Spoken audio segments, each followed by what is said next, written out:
We are tonight's entertainment. You will never find the more wretched hive of scum and villainy. Excellent! Hello, everyone, and welcome to another episode of the Movie Mania podcast, where we talk films past, present, and future. I'm Sherman Trey White of Podcast Media, and joining me is the man, the myth, the legend. Does he expect you to talk? No, listeners, he expects you to die. Bandit Incorporated. Do-do-do-do. What? Hello, Yeah. Hello. All right. So wonderful to be here again. Yeah. I'm And glad by I here, messed up I that mean... intro. Sorry? I'm glad I messed up that James Bond intro because I rehearsed that for like 2 hours and I messed up every single time. I like the Hank Scorpio version of that on that Simpsons episode that was like a James Bond spoof. He's like, "So, do you expect me to talk?" He's like, "I don't expect anything from you except to die and be a very cheap funeral." That's good. He's like, "Bye, you're gonna die now." He like walks off. All right, how you been, Bandit? I have been very, very busy over this last weekend because, as you may or may not know, I put a video up on my channel saying my Revenge of the Sith fan fiction is well underway, and I have 15 sort of like extras, I suppose you can call them, like X-Wing pilots or Jedis who just show up, maybe have like 2 lines and then die or something like that.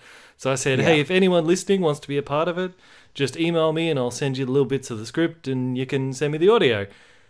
Well, I had to take that video down within 2 hours because I got about 200 emails. Wow. In 2 hours, and I was like, I expected to get like maybe 30.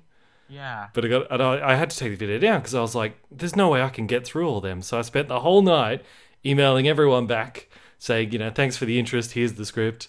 And then the whole weekend I've been spending listening to everyone's audios, which has been an absolute riot. Wow. Because so many of these lines have, people dying or whatever, so I get to hear like Jedis dying over and over thousands of times, which does not get boring at all. Wow. And this is, now I sent you this, Trey, and I'm going to play out the podcast for people to listen. This is an example of one of the readings that I got. Okay. And I asked him if he minds if I play it here. I'm going to use it in the thing as well. He said, yep, go for it. Have a listen to this. This had me laughing all day. Okay. So just hit play right. whenever you're ready, Trey. All right, I'm hitting play in Oh, 3. wait. I should probably... This scene is, there's a Jedi, he's in like the bridge of a ship, and they hear these clonking sounds outside the ship, which is bombs being attached, and they go, what was that? And it explodes, and he screams as he gets sucked out into space. So he's doing the scream of the Jedi getting sucked out. So just so you know, yeah. Okay, I'm hitting play in 3, 2, 1. Okay, man. I'm not sure if I'm going to get arrested for trying to yell this loud in my apartment. Okay, but I'm going to give it my best shot. Okay, gotta get angry.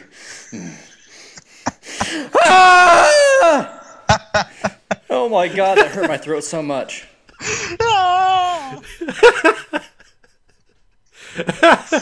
It's great, isn't it? I mean, It's great. That has had me laughing the whole weekend. It sounds so like he sounds like he's scared, but at the same time he's not scared. Like that's the best kind of dying. Like he's like, I'm dying, but I mean, okay, I guess. Like that's the best kind of. That's a great. I love that. I've been listening to that over and over. Good on him.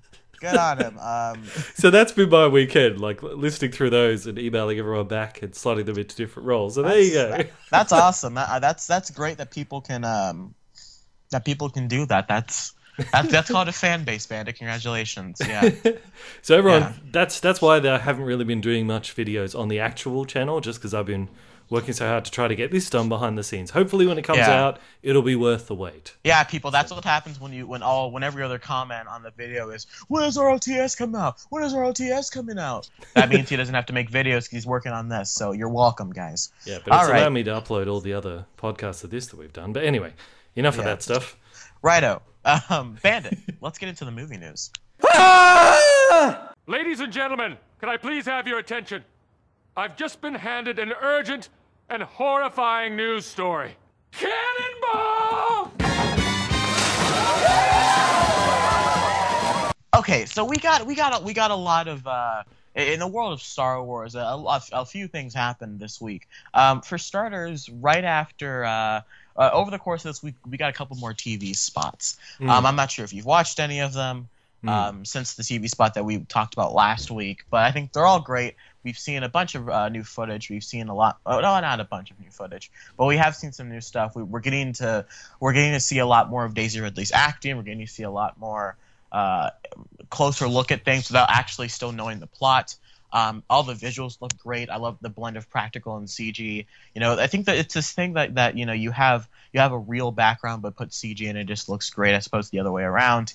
And then there was also this behind the scenes look at and we got to see General Hux for the first time, which was great, who is Donald Gleason's character. But there was this outcry in both the fan world and on the podcasting world in which everyone, as if a million fans, all cried out at once. And then was suddenly silence. Drop my phone. I apologize. As if a million fans all cried out at once. I want no more. I want no more. I want no more. You're showing too much. Spoiler alert.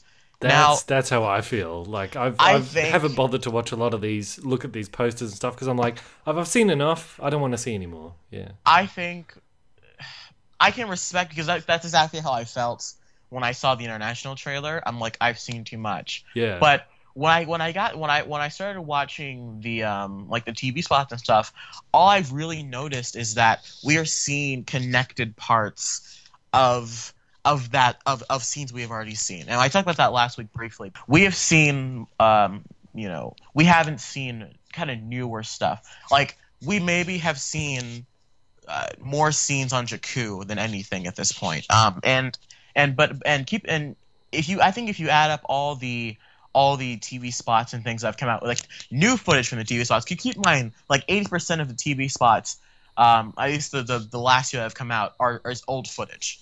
And so when you add it all up, like before the TV spots came out, and it was just the international trailer and the 3 trailers that came before that.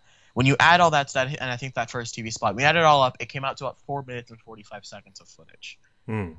So when you add in that new stuff of TV spots, it's maybe 5.5 minutes of the movie. Okay. Keep in mind, at least that's not as bad as The Amazing Spider-Man 2, which had like 20 minutes of the movie.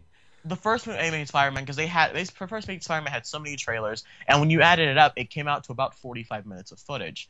Keep in mind that we still have 2 hours and 10 minutes, probably without credits, of this movie. And keep in mind, we're all going to sit through the credits because we want to see some Rogue One stuff. So I think people are being a bit ridiculous with the whole, they've ruined the movie. We've seen everything. We have not seen anything. Yeah. I'm sorry. And I suppose that's for guys like us who are always online, we see all this stuff. But for a lot of people, they would probably only see the TV spots. Exactly. So I guess it makes sense. Like when I saw Spectre, the trailer came on for the Monday Night Football trailer came on, and some people in the theater went, "Oh man, this is the Star Wars trailer." But some people went, and I'm not kidding. Some people actually went, "Oh, hey, there's a new Star Wars one. What? New Star Wars?" So like this is the reason they're doing it, because every movie does this. Every movie has a barrage of TV spots, a barrage of posters, a barrage of clips. We haven't gotten a clip yet. We have not gotten a single clip. I think the best we've gotten is something of General Hux, and he says one word, and it's like a 3-second shot. And it all looks great. But I think people are getting a little ridiculous with this. I think people really need to. It's okay. Just calm down. I think at most, when it's all said and done by December 17th, we will have seen maybe 6 minutes of the whole movie. Yeah, God forbid. And again, like if you're like no more, just don't watch it. But I understand it's not the end of the world. Where people like Mark Riley, who helps run the Schmoes Know website, or John Campia, where Christian Harloff, where they said that, in their line of work, and that's my mentality too. I think I said that last week as well. Where what I do, in my free time, and what I do is my job, quote unquote. I on social media, if I don't watch the trailer, I'll see a screenshot of it anyways. So I might as well just watch what comes out. And I trust JJ and Disney enough to, at this point, they're not. I highly doubt we're going to see Luke Skywalker before that movie comes out. I don't think we're going to see much more Phasma or anything until this movie comes. If we're going to see if anything else comes out being released, it's going to be of either the Jakku anything on Jakku, or something that whenever the X-Wings and TIE Fighters are fighting. Because that's what we basically have seen of the movie. And that's 2 set pieces, So I think we need to... Sorry, just rant over. Okay. Yeah. Do you have anything to add, Bandit? No, not really. All right, good. I thought I'd throw that out there so that people can know to calm down. Okay, okay, no, I got to cover that. Okay, moving on. Finding Dory had their first official trailer released. It was either the Monday or Tuesday, pretty soon after we recorded last week's podcast. Yeah. So, Bandit, what you think of the trailer? Yeah, I mean, it's Finding Dory. Of course, I'm going to go see it.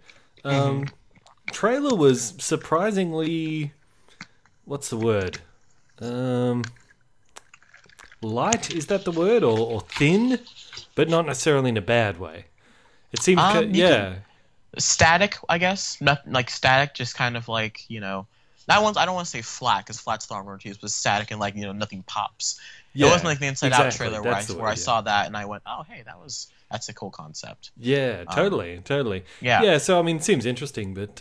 Yeah, maybe that's a deliberate choice for some reason. I don't know. I think this is just an announcement trailer. Yeah. I think people like us who see a bunch of trailers all the time, are gonna see this trailer and go, it was okay. I mean, it was kind of flat, but that's okay. I'm sure we're gonna get more. It's Pixar. They have good faith in us. I'm really stoked for Good Dinosaur. I'm mad. I didn't get the screening that's on Tuesday for that. I'm really stoked for it. Yeah. But for the regular people. We do see, though, she has a bit in the trailer the teaser, where she mentions her family. She's got to go find her family. Because in Finding Nemo, she does have that bit where she's like, I have short-term memory loss. It runs in my family, or at least I think it does. And then she goes, where are they? Then she's like, oh, who are you? She snaps back out of it again. Yeah, but like think about like for the audience who maybe remembers Finding Nemo back when it came out. It's 12 years old at this point, I think. It's been out for a while, and this trailer is basically to say, hey, the world, we're back in this world. And by the way, that opening shot of the anemone and the dark and the night at sea, it took me back. It took me back right away. I feel like I'm watching the exact same world just like 10 minutes after the first movie is over. I love the first movie. It's not my favorite Pixar movie, but I still love it. It's just that there's a scene in that movie that's haunted me for years because there's a P. Sherman, 42 Albee Way, Sydney. I've never lived that down. In the same way that Nostalgia Critic never lived down Doug. It always comes back to, no matter where I go, what school I go to, I'll be like, hi, my name's Sherman. Like, oh, like Finding Nemo? Like, yes. Like Finding Nemo. But that's P. Sherman. You're T. Sherman, yeah? Yes, but people don't focus on the fact that the first name is Peter. People just focus on... Even though he's Australian, they focus on the fact that my name is Sherman also. Wallaby Way, Sydney, too. Wallaby Way. Yeah. A little on the nose. But is it just me, or did you get I got kind of a vibe from that teaser, a little bit of sadness? Did you get sort of a sad vibe from it? Oh, yeah. I feel like it's going to be a gut-wrencher. I'm really, I'm nervous because, this trailer comes... Because all Pixar trailers... don't usually, especially if it's like a sad movie, they don't usually go with the fact that it's just like the Up trailer. Up is a horrible movie to watch when you're feeling depressed. Yeah. And I think, and in many ways, Inside Out can be as well. Have you seen Inside Out? Oh yeah, of course. Yeah. It's a great movie. Inside Out, those trailers didn't really get the effect that this movie that's going to hit you hard in the heart. But this trailer, it came across as something felt. I really think it was that music. The opening that opens the trailer. And there's something about Dory that, the fact that because she's lost her family, but she also can't remember stuff. She's very sympathetic kind of character. They might work in a thing of that, she's lost her memory because she doesn't have to remember that she's lost her family or something like that. Or my main concern is it's the same thing that happened with like Minions or any kind of spin-off thing is that. Can this character support a story being the main character, like Cars 2? Granted, Cars is not the greatest movie, but Pixar has tried doing this before with Cars 2 and it failed miserably. Yeah. Mind you, the teaser does look like it's going to be the three of them going on this journey together. So. I know the premise of the movie is Dory goes off on an adventure by her own. That's what the premise of the movie is, and it's Marlin and his son trying to go off to find Dory. So, I mean, we're going to get those two, of course, but I think Dory is the main character of the story. So I'm nervous that can she be the main character of the story by her own. But it is Pixar. They have good faith with me right now. It's Andrew Stanton, who is partially the reason we're getting into Toy Story 4. He's been working on this movie for a while. I'm excited to see what he can do with it.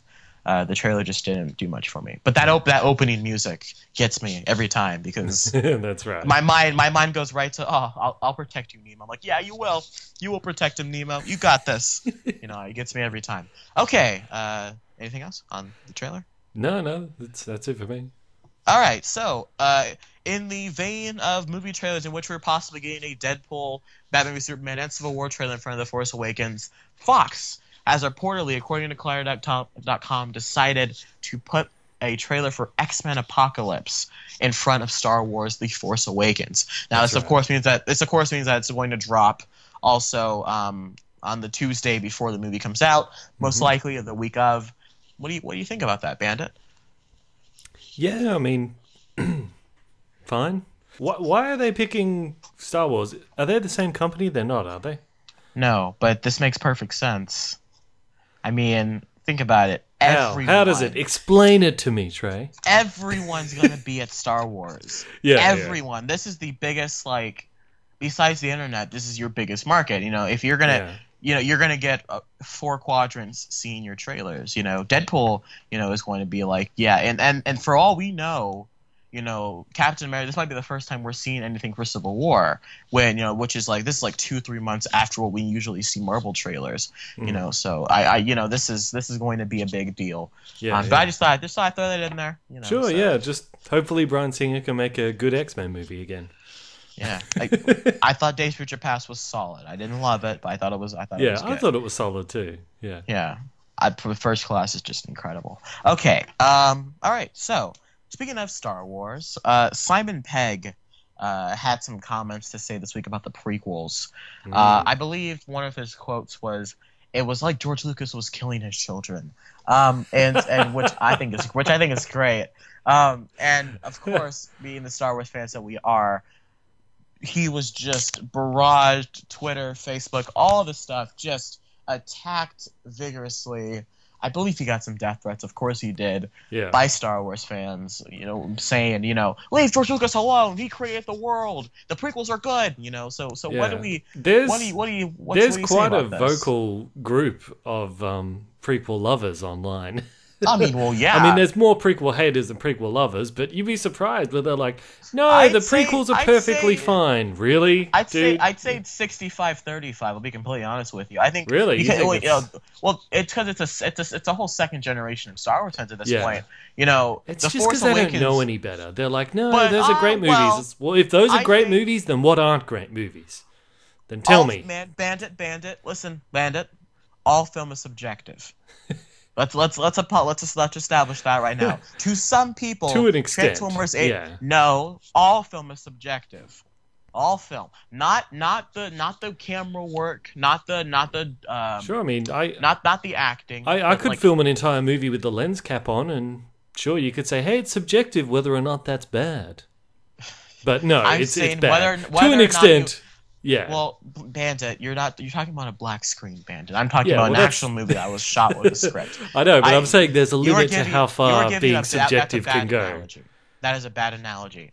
Bandit, I'm telling you, coming from someone who grew up with the prequels very much in their lives, someone that grew up, with the prequels being their Star Wars, I can tell you that the prequels are, which in many ways is why my generation, some people don't like Star Wars, is because they didn't like the prequels. But for many people, the prequels were their gateway drug into this universe. And keep in mind that good things happen in the prequels. Good things happen in the prequels. We got some good lightsaber fights. We got the Clone Wars, and and through a chain of events, we got Force Awakens. And so I understand when people say that the prequels are good. I don't like them. I think they're pieces of crap. That's okay.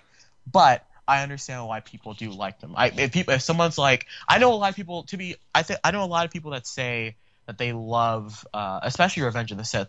I think Revenge of the Sith gets the most love out of all of them. But I'm like, that's fine. So I think I'm talking to you, Bandit, personally. It's okay. It's not that they don't know any better. So that's the kind of movies that they like. Yeah, okay, it's fine. I don't care if somebody likes the prequels, but don't try to say they're great movies because You know, Well, in their if opinion, you're a there 5-year-old are. kid and you say that's a great movie, then that's fine. I understand that. But if you're an adult who can look at that and actually say it's a good movie, maybe expand your knowledge of film a little bit, because there's no way Well, think about it. someone over the age of 5 could say those are good movies. I'm fairly knowledgeable of films, and I think that Godzilla's a great movie. You don't. I think it has the potential to be good, but it shoots itself in the foot. But anyway, that's a whole other exactly. conversation. But I can still look at it and say it's a great movie. Yeah. I can look at it and say it's well shot. It has a great tone. It has. It's fantastic certainly better acting. than the Phantom Menace. I'll give you that. Well, that's not what we're saying. I'm saying that any movie can be looked at and say that people can enjoy it. I Yeah. think you're looking at this the wrong. You need to understand that all film is subjective. Everyone can like what they want to an like. extent.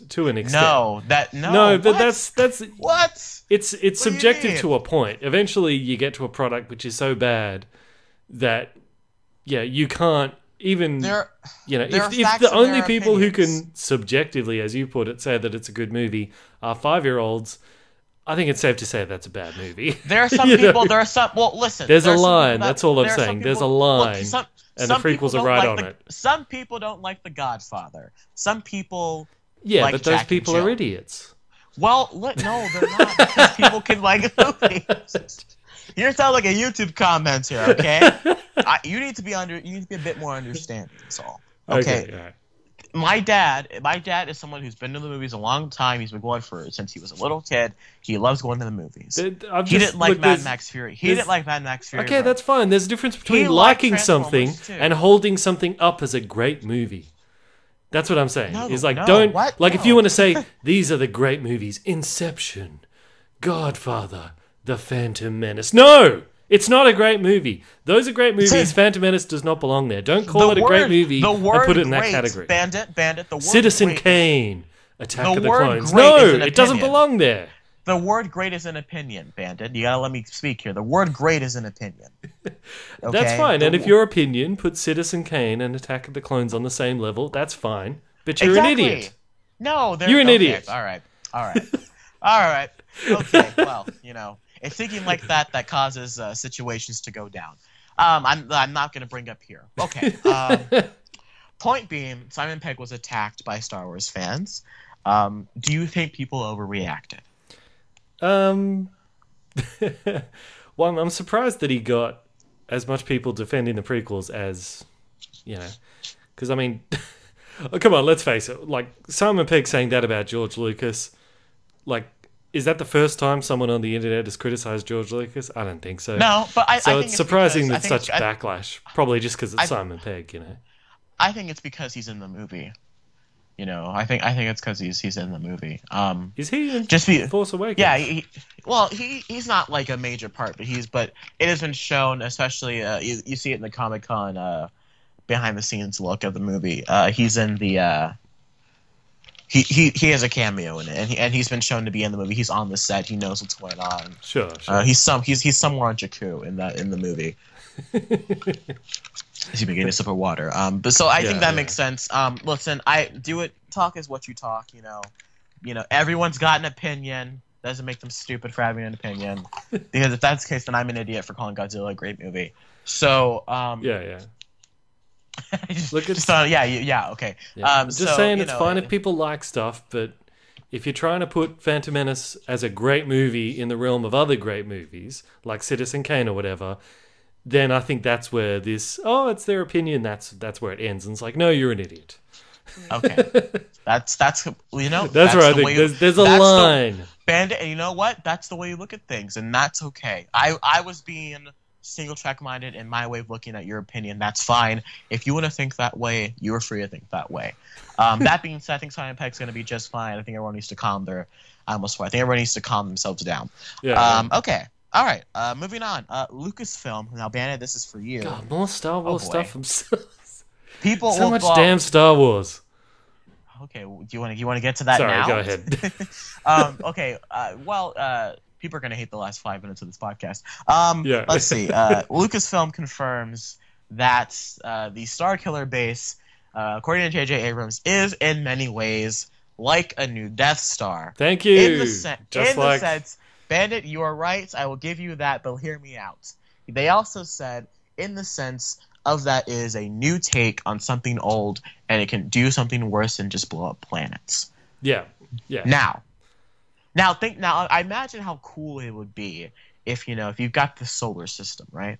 And it's just, and they're just like, and Kylo Ren or whatever, General Hux is just like, fire on the outer rim system or whatever, and you see this giant red blast, and like you see one planet get start lighting up, and then like you see a chain that goes to this other planet, and then it goes do do do do do do, it's time fast, and it's all gone. Wouldn't that be cool? That'd be cool. I'd like to see that. So sure, they have so. confirmed that it is a new Death Star. Yeah.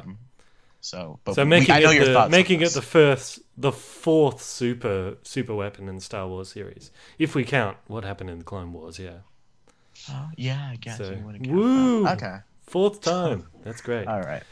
Okay.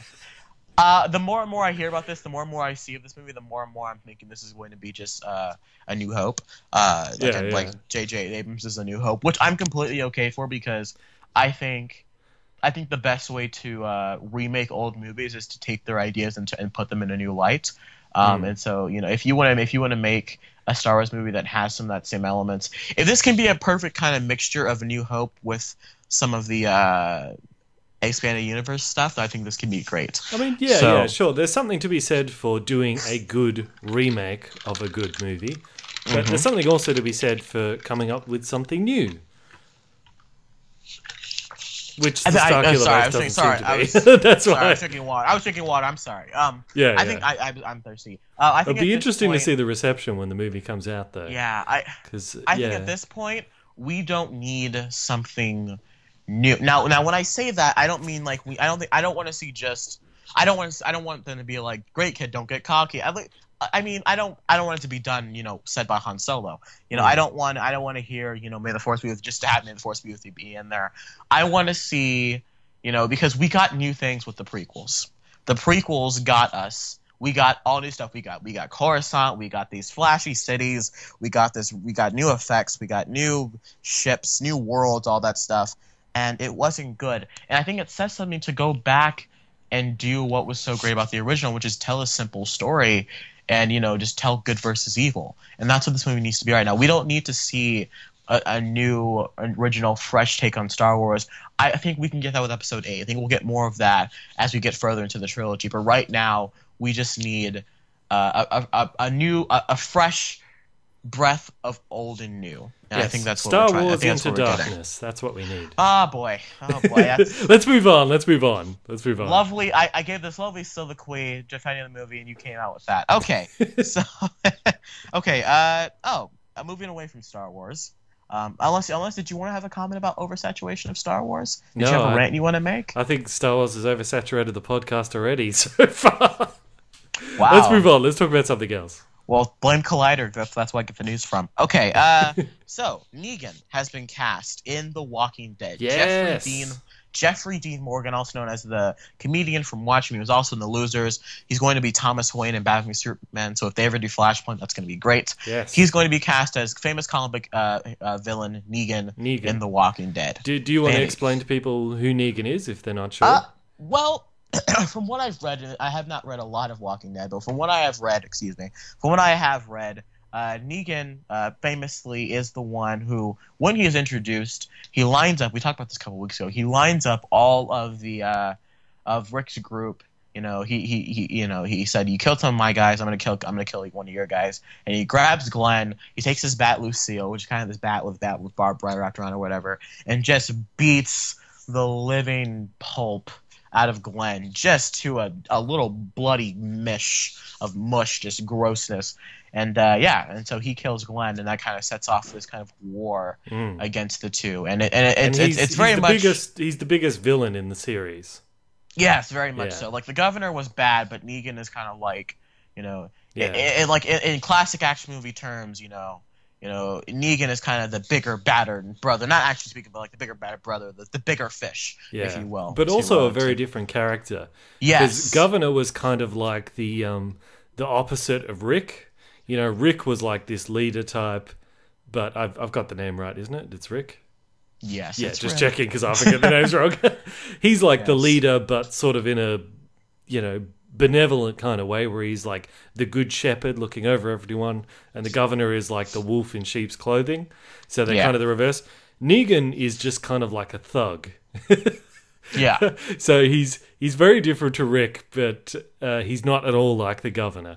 He used to be a used car salesman before the apocalypse and all that, and he's got this gang of thugs, and there's like over 100 of them. So it's a giant mob, and there's lots of little pockets of communities like the one that Rick's living in, and basically he just does protection, like the mafia does protection money. They're like, you give us a percentage of your food and a percentage of your water and a blah, blah, blah, blah, blah, and we'll clear out walkers and we'll protect you from rival groups. So that's basically, so he wants to come and include Rick's area, and that's how, of course, Rick's not having any of that. Yeah. And I'm excited to see when they bring him in. I think this is only going to add to the theories that Glenn's still alive. Look, we haven't seen him. Maggie's, and spoilers if you haven't seen Walking Dead so far into it. This most recent episode, not the one that comes out tonight, but the one that came out last Sunday. Maggie is in many ways accepting her. I'm glad what they're doing with Maggie, by the way. I'm glad that she's not just sitting around being sad. I'm happy she's being proactive about this, because that's the most we've seen from Maggie in a long time. You can argue season 4, but I thought that whole thing was just stupid. I think what she's doing here is really well done. Good episode all around. Oh man, I hated last episode. I like the stuff with Really? Maggie, but everything else last episode I absolutely hated. I thought it was a nice, refreshing set of pace. Yeah, I think it was I'm watching. It was a good way to get, to sort of touch base with all the characters again after all this chaos. But for me, that was kind of like the episode before that with Morgan, his name is, the Jedi warrior. That was kind of a bit for us to all take a breath and get back on track. Yeah. So with this episode, I was like, I want answers now. What's happened to Glenn? And they didn't show it. That's true. I can give for you me, that, I was a bit annoyed. Patience, young Skywalker. The boy has no patience. You need some patience. Patience, man. He will learn patience. He's too old. He's too old. Yes. No. So we look forward to seeing Negan. Yeah. Yeah. I feel like talking Walking Dead now. We'll do that later. Okay. So he's gonna be great. Good actor. Yeah. Okay. So Bandit. We didn't have any homework, but I feel like whenever on the weeks that maybe we didn't have homework, maybe when we don't watch things, we can maybe just talk about the movies that we saw, in the meantime, that aren't a part of the main topic. So what do you think about that? All right. Do you want to save it till after we've talked about Spectre, though? Sure. So why don't we just jump into Spectre, and then if we feel like it, we can talk about it later. Okay. So Bandit, now it's time for we've been slack with our homework recently. Yeah, well, both of us have been. I did see Creed, and I would like to talk about Creed. I thought Creed was. We'll get to that. All right. Okay. Cool. And now our feature presentation.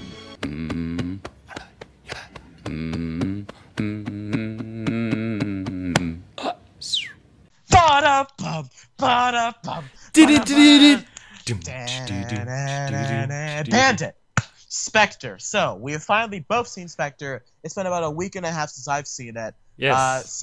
And for full regard here, we're going full spoilers here. As we warned you guys last week, we're going to be going full spoilers because the movie has been out for over a week now. It came out the 6th of November here in America. It came out last Friday.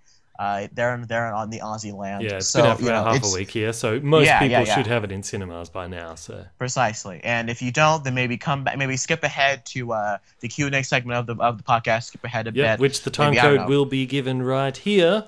1 hour, 23 minutes, and 5 seconds. 1:23:05. All right, and in which case, we will. And then come back and talk and listen to it earlier. So, Bandit, I want your thoughts. What did you think of Spectre? Maybe this is partly because you saw it and said you didn't like it all that much. So, and because of how I feel about Skyfall and you saying you didn't like it, I went in with expectations so low that it exceeded them a little bit. So I kind of walked out going,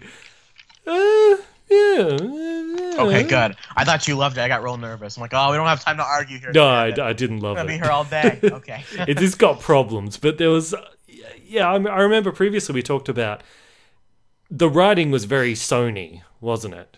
It was What do you very, mean? very Sony. Because this is a Sony picture, Sony. isn't it? Yeah. Yeah, and the kind of stories that their movies have a certain level of badness to them, and this was very Sony, that story.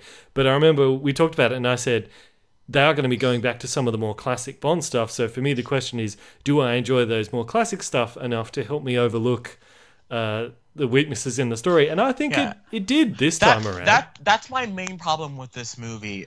Ultimately, it is and not to digress with this quickly, but like Jurassic World was a movie that so many people loved, mainly for the fact that people were like, it's fun, it's fun dinosaurs, and it's like, it's, the Jurassic, the stuff at the end was cool. I'm like, yeah, that 10-minute fight, that was the only, so you're telling me the best part of the movie was what came before it. Like, that for me was the main argument I had whenever someone would come against my my viewpoint on Spectre, because I didn't like the movie, because all the Bond stuff, which sounds weird, 'cause it is a Bond movie, but my point is like, all the stuff that was more of an homage or a reference to classic Bond stuff was great, but I don't think it's enough to have the entire movie as a whole stand on its own, because like whether you like Skyfall or not, I think that there's Bond stuff in Skyfall that works great. Whenever he pulls out the Aston Martin DB5, I think it's wonderful. Whenever the bartender just walks over and just shakes his, or whenever she just shakes his martini, he doesn't even say anything. It's great. But with here, I just felt like they were throwing in the Bond references because they had nothing else in this movie. Because when you take away all the Bond stuff, it's just bland and slow and boring. And Blofeld is just wasted. No way. Yeah, I disagree with you a little bit on that. I don't think he was entirely wasted. I think he actually, with what they gave him to work with, I think he did pretty damn good. No. Christoph Waltz was great. Like, the acting-wise, he's great. I would like if they were going to he had continue to nothing make work movies with. after this, I would like to see Christoph Waltz Blofeld again.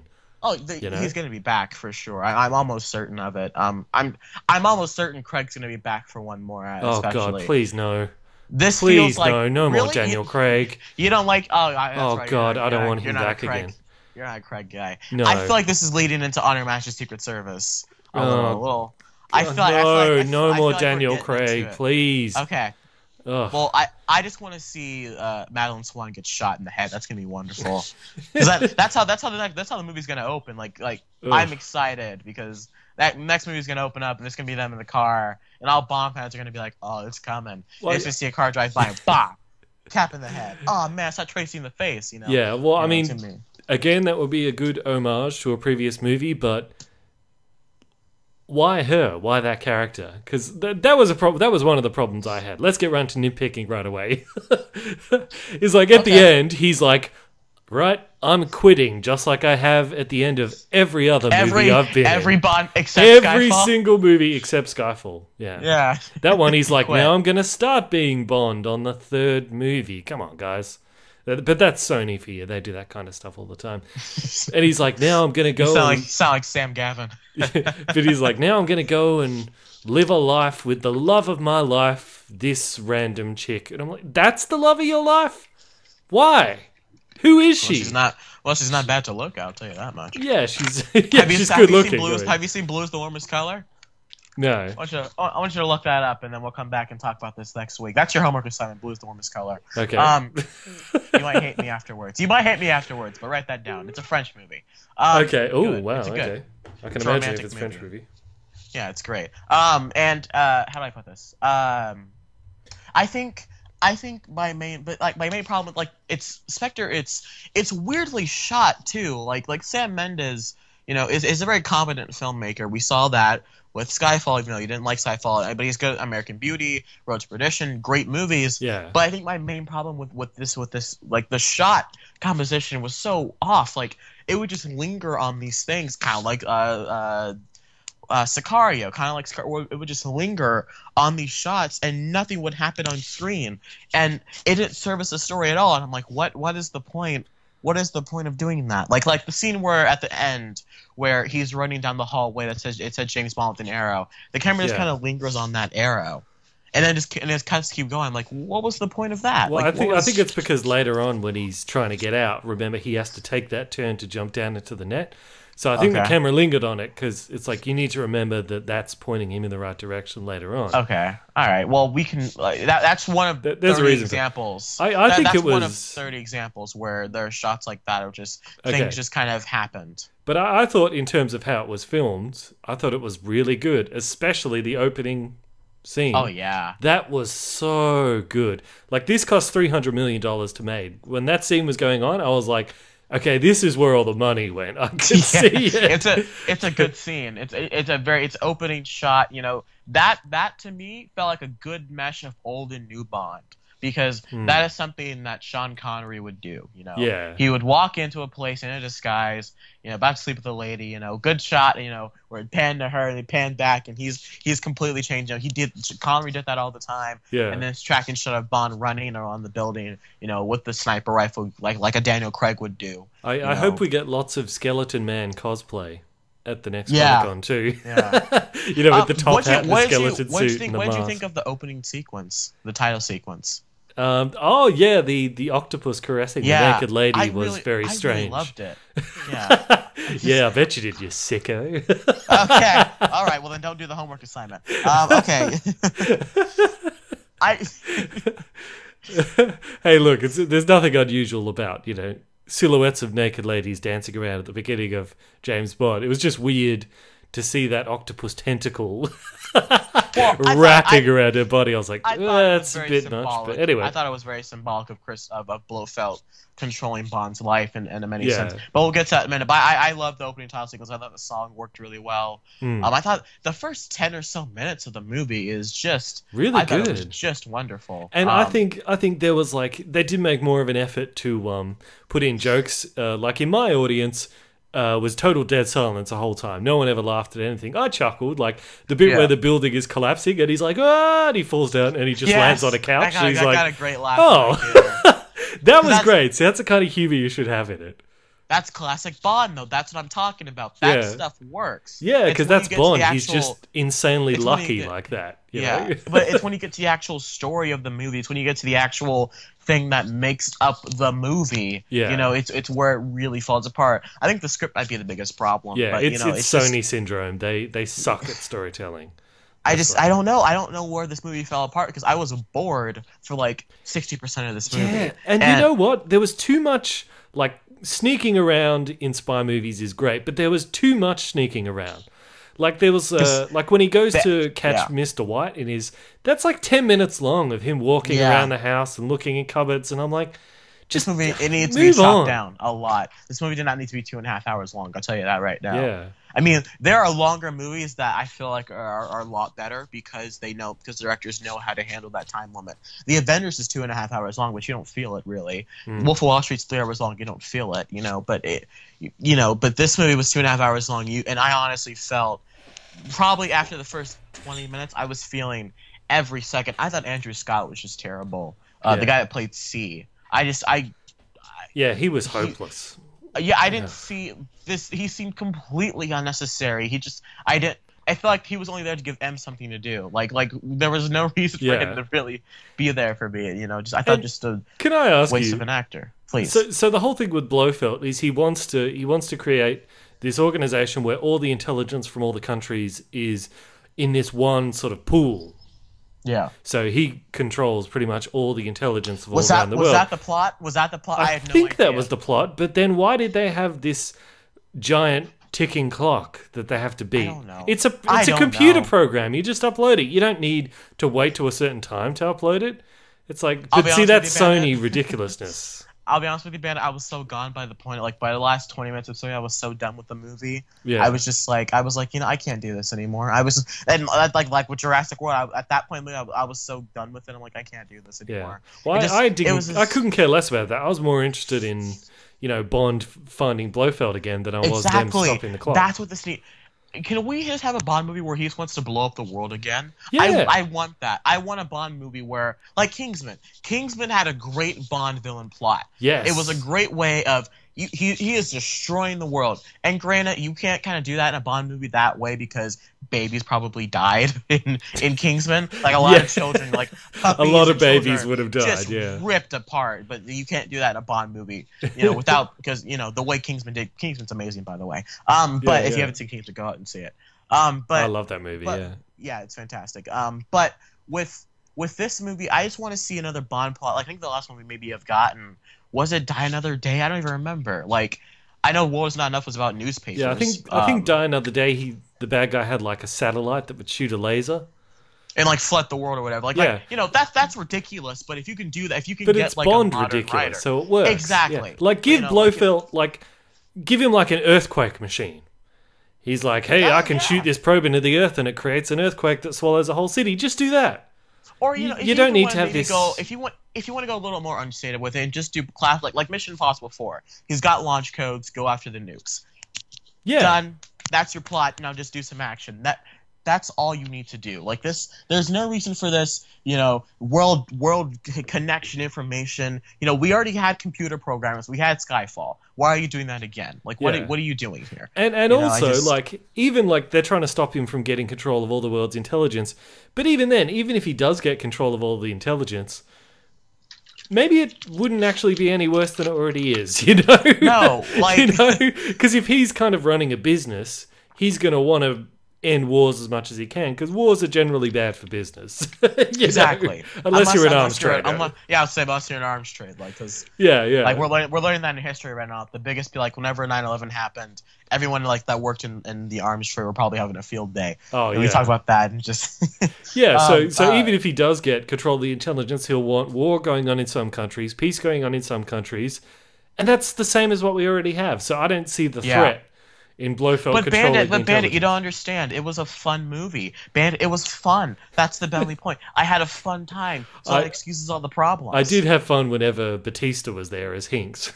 Oh my god, he was great, wasn't he? That train fight, I thought the car chase went on a little too long, so I can't. Yeah. But the ejection seat was great. Yeah. Came out of nowhere, and for like a brief second, I went, "That's ridiculous." But when Bond landed and played it off, I was like, you know what? Perfect. That's what I'm talking about. That's what I need. And the train fight with Hinks is just. Did you think he was dead falling off the train, or did you think he would come back? Because I thought he would come back. Well, I was expecting him to show up again, but he didn't. I was like, oh. I thought it was a nice homage to Jaws whenever Bond fought Jaws on the train. Yeah. I thought it was like I thought he was dead because at this point I'm like, we don't know what the villain's plot is. We don't have time for him to fight Hinks again at that point in the movie. Yeah, but I think even the whole. But later on, when he goes to Blofeld's base, I'm like, you could have had Hinks survived. Like he went through the window of the car, he could have surved. He fell off the train, he could have survived. Just give him a neck brace, that'd be fun. By the way, what a nice Jaws reference with the barrels. I thought that was cool. I thought that was. I don't know if that was a Jaws reference, but it looked like jumping from Jaws. Yeah. That's right. It was. Yeah. And having now seen Jaws, that made me feel a lot better. Like, hey, it's Jaws. But come on. What was it that he said before he got pulled off the train? I can't remember. He said the S word. Did he? I couldn't understand what he said. And then he got flung off the train. But keep in mind, he got hung. Yeah. Like he's dead. Like his neck is snapped. Like I know. I know. But I don't know. I would have liked to see him come back again. I thought that was a great. It was a great fight though. I loved it because the Daniel Craig Bond we've seen. He's just a monster in fights. He just takes out everybody. Yeah. So to see him fighting Batista, which is a guy who's actually got him on the back foot, that was fantastic. It felt like an Indiana Jones fight in many ways. Yeah. Like he is just like nothing's working against this huge guy. Yeah. And he's only and just like Indiana Jones, he has to use the environment around him and take him out. The girl shoots him and that doesn't help, Yeah. But I'd imagine that's what, if you fought Batista in real life, that's probably what would be happening. You'd be punching him and he'd just be standing there like, what? They really banned it though. They just shot around Dave Batista. They just kind of shot around him and kind of put Daniel Craig around him. Like Daniel Craig accidentally took his drink, and then they just shot the fight scene that happened on stage, and they put it on cameras. They just kind of shot around Dave Bautista. That's how all his movies work. He just had me in makeup and Guardians of the Galaxy. They just kind of shot around it. And did you see that Hinks Blade Runner the guy's head when we first see him? Yeah. Poke his eyes out and just Did he have metal fingernails? Because you see, he kind of drives his thumbs into the guy's eyes, and they look silver. I thought so. I thought maybe they were metal, kind of sharpened fingernails. Yeah, I thought maybe he'll like use that to like. That'll be like a glass cutter. He can like cut a bit out of a window or something. Yeah, it was nice to see a henchman. It was nice to see a henchman again, wasn't it? Just to classic. It felt like you only live twice. We called it. It very much felt like Spectre. You only live twice. He has to fight that henchman.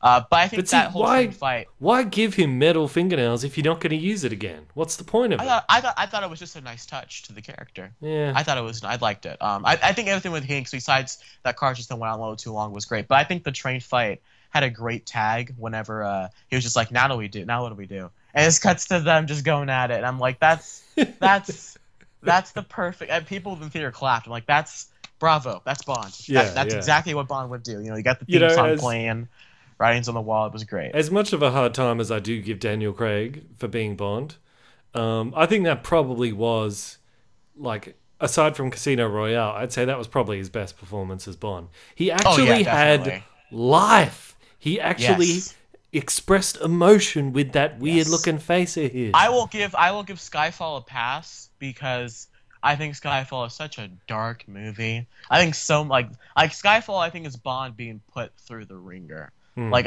you could argue Casino Royale, but that's his first outing as Bond, so he's going to be charismatic. He's going to be charming. But I love the Casino Royale because it's like I love that bit. Sorry, I won't get off track too much but I like the character he plays in that because you buy him as he's not as experienced as the Bond that we know, but he makes up for it in being young and aggressive. But he's also compulsive at that, so he'll do things. And he's got that arrogance associated with youth. And he's always arrogant as he gets older, but it's a different kind of arrogance. I love the bit where Daniel Craig like threatens the mouse with a gun. Yes. That was great. Who sent you? Who do you work for? The mouse is just looking at him. And now, is it me, or is Daniel Craig aged 25 years since Casino Royale? It's been 9 years since Casino Royale. He looks like he's aged 20 years. Yeah, he has. I don't know. He has aged. He must have a rough time making these movies. No wonder he wants to quit. Still in good shape for his age, though. No doubt about that. Yes, absolutely. The movie editing. Just cut that down, please. Like everything on the. You talked about that scene in the room when they find Mr. White's closet. When they're at that hotel and they find his secret room, that you could have cut maybe 5 minutes off that scene. I think there was this everything. It moved really slow for me, and I couldn't get into it. I don't think it's worse than Quantum of Solace. I think they might be on par for me. That says a lot because Quantum of Solace had the writer's strike, which is why it sucks so much. But this doesn't have that excuse. But I do have to admit, let's get back to. I think they rushed it. I think that might be the biggest problem because they started production last November. Oh yeah. I mean, I think let's get back to Blofeld. I don't think. Yes. Yeah, I don't think he was really wasted all that much. He was certainly scary, and I like when he was drilling into Bond's face with that thing. Yeah, and I thought that was cool. Yeah, he was certainly intimidating there. And we got to see the cat. He had a cat. That was a great bit. That's when I was like, okay, if you are a Bond fan and you didn't know that he was Blofeld at this point, the moment you see that cat, so it's Blofeld. Yeah. And I think, and that twist kind of thing, I'm happy they didn't play it up as big as they did. Yeah. I'm glad they didn't do that, but come on, dudes, seriously, this is the exact same thing with Into Darkness. If you don't know who that is, you don't give a rat's tail. But if you do know who it is, you gave it away 30 seconds before it happened when you saw the cat. And you saw that cat. And he revealed who he was behind a glass wall as well, just like in Into Darkness. Yes, exactly. So it's no, you don't. Just I did a video talking a little bit about the organization of Spectre and what it was before. Yes, before all this, and I said in that, lot of people reckon that it's going to be that they were like adopted brothers or stepbrothers or whatever. That's basically what it was. And I said, I hope they don't do that, because that's the exact same thing that Austin Powers 3 did. Dr. Evil and Austin Powers were brothers. And I said, if they do that here, then Michael Myers was making fun of that before it even existed. And they did it.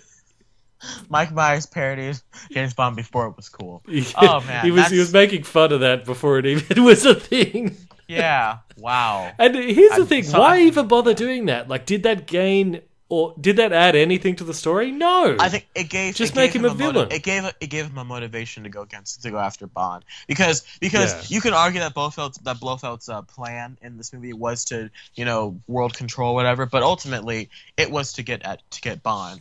Yeah. And you needed something to figure out. I was fine with them being brothers. I was okay with that. Granted, it's Austin Powers, but at the same time, there's so many plots, there are so many other things. Sure, every movie's based off to 5 stories. So I'm fine with that. Yeah.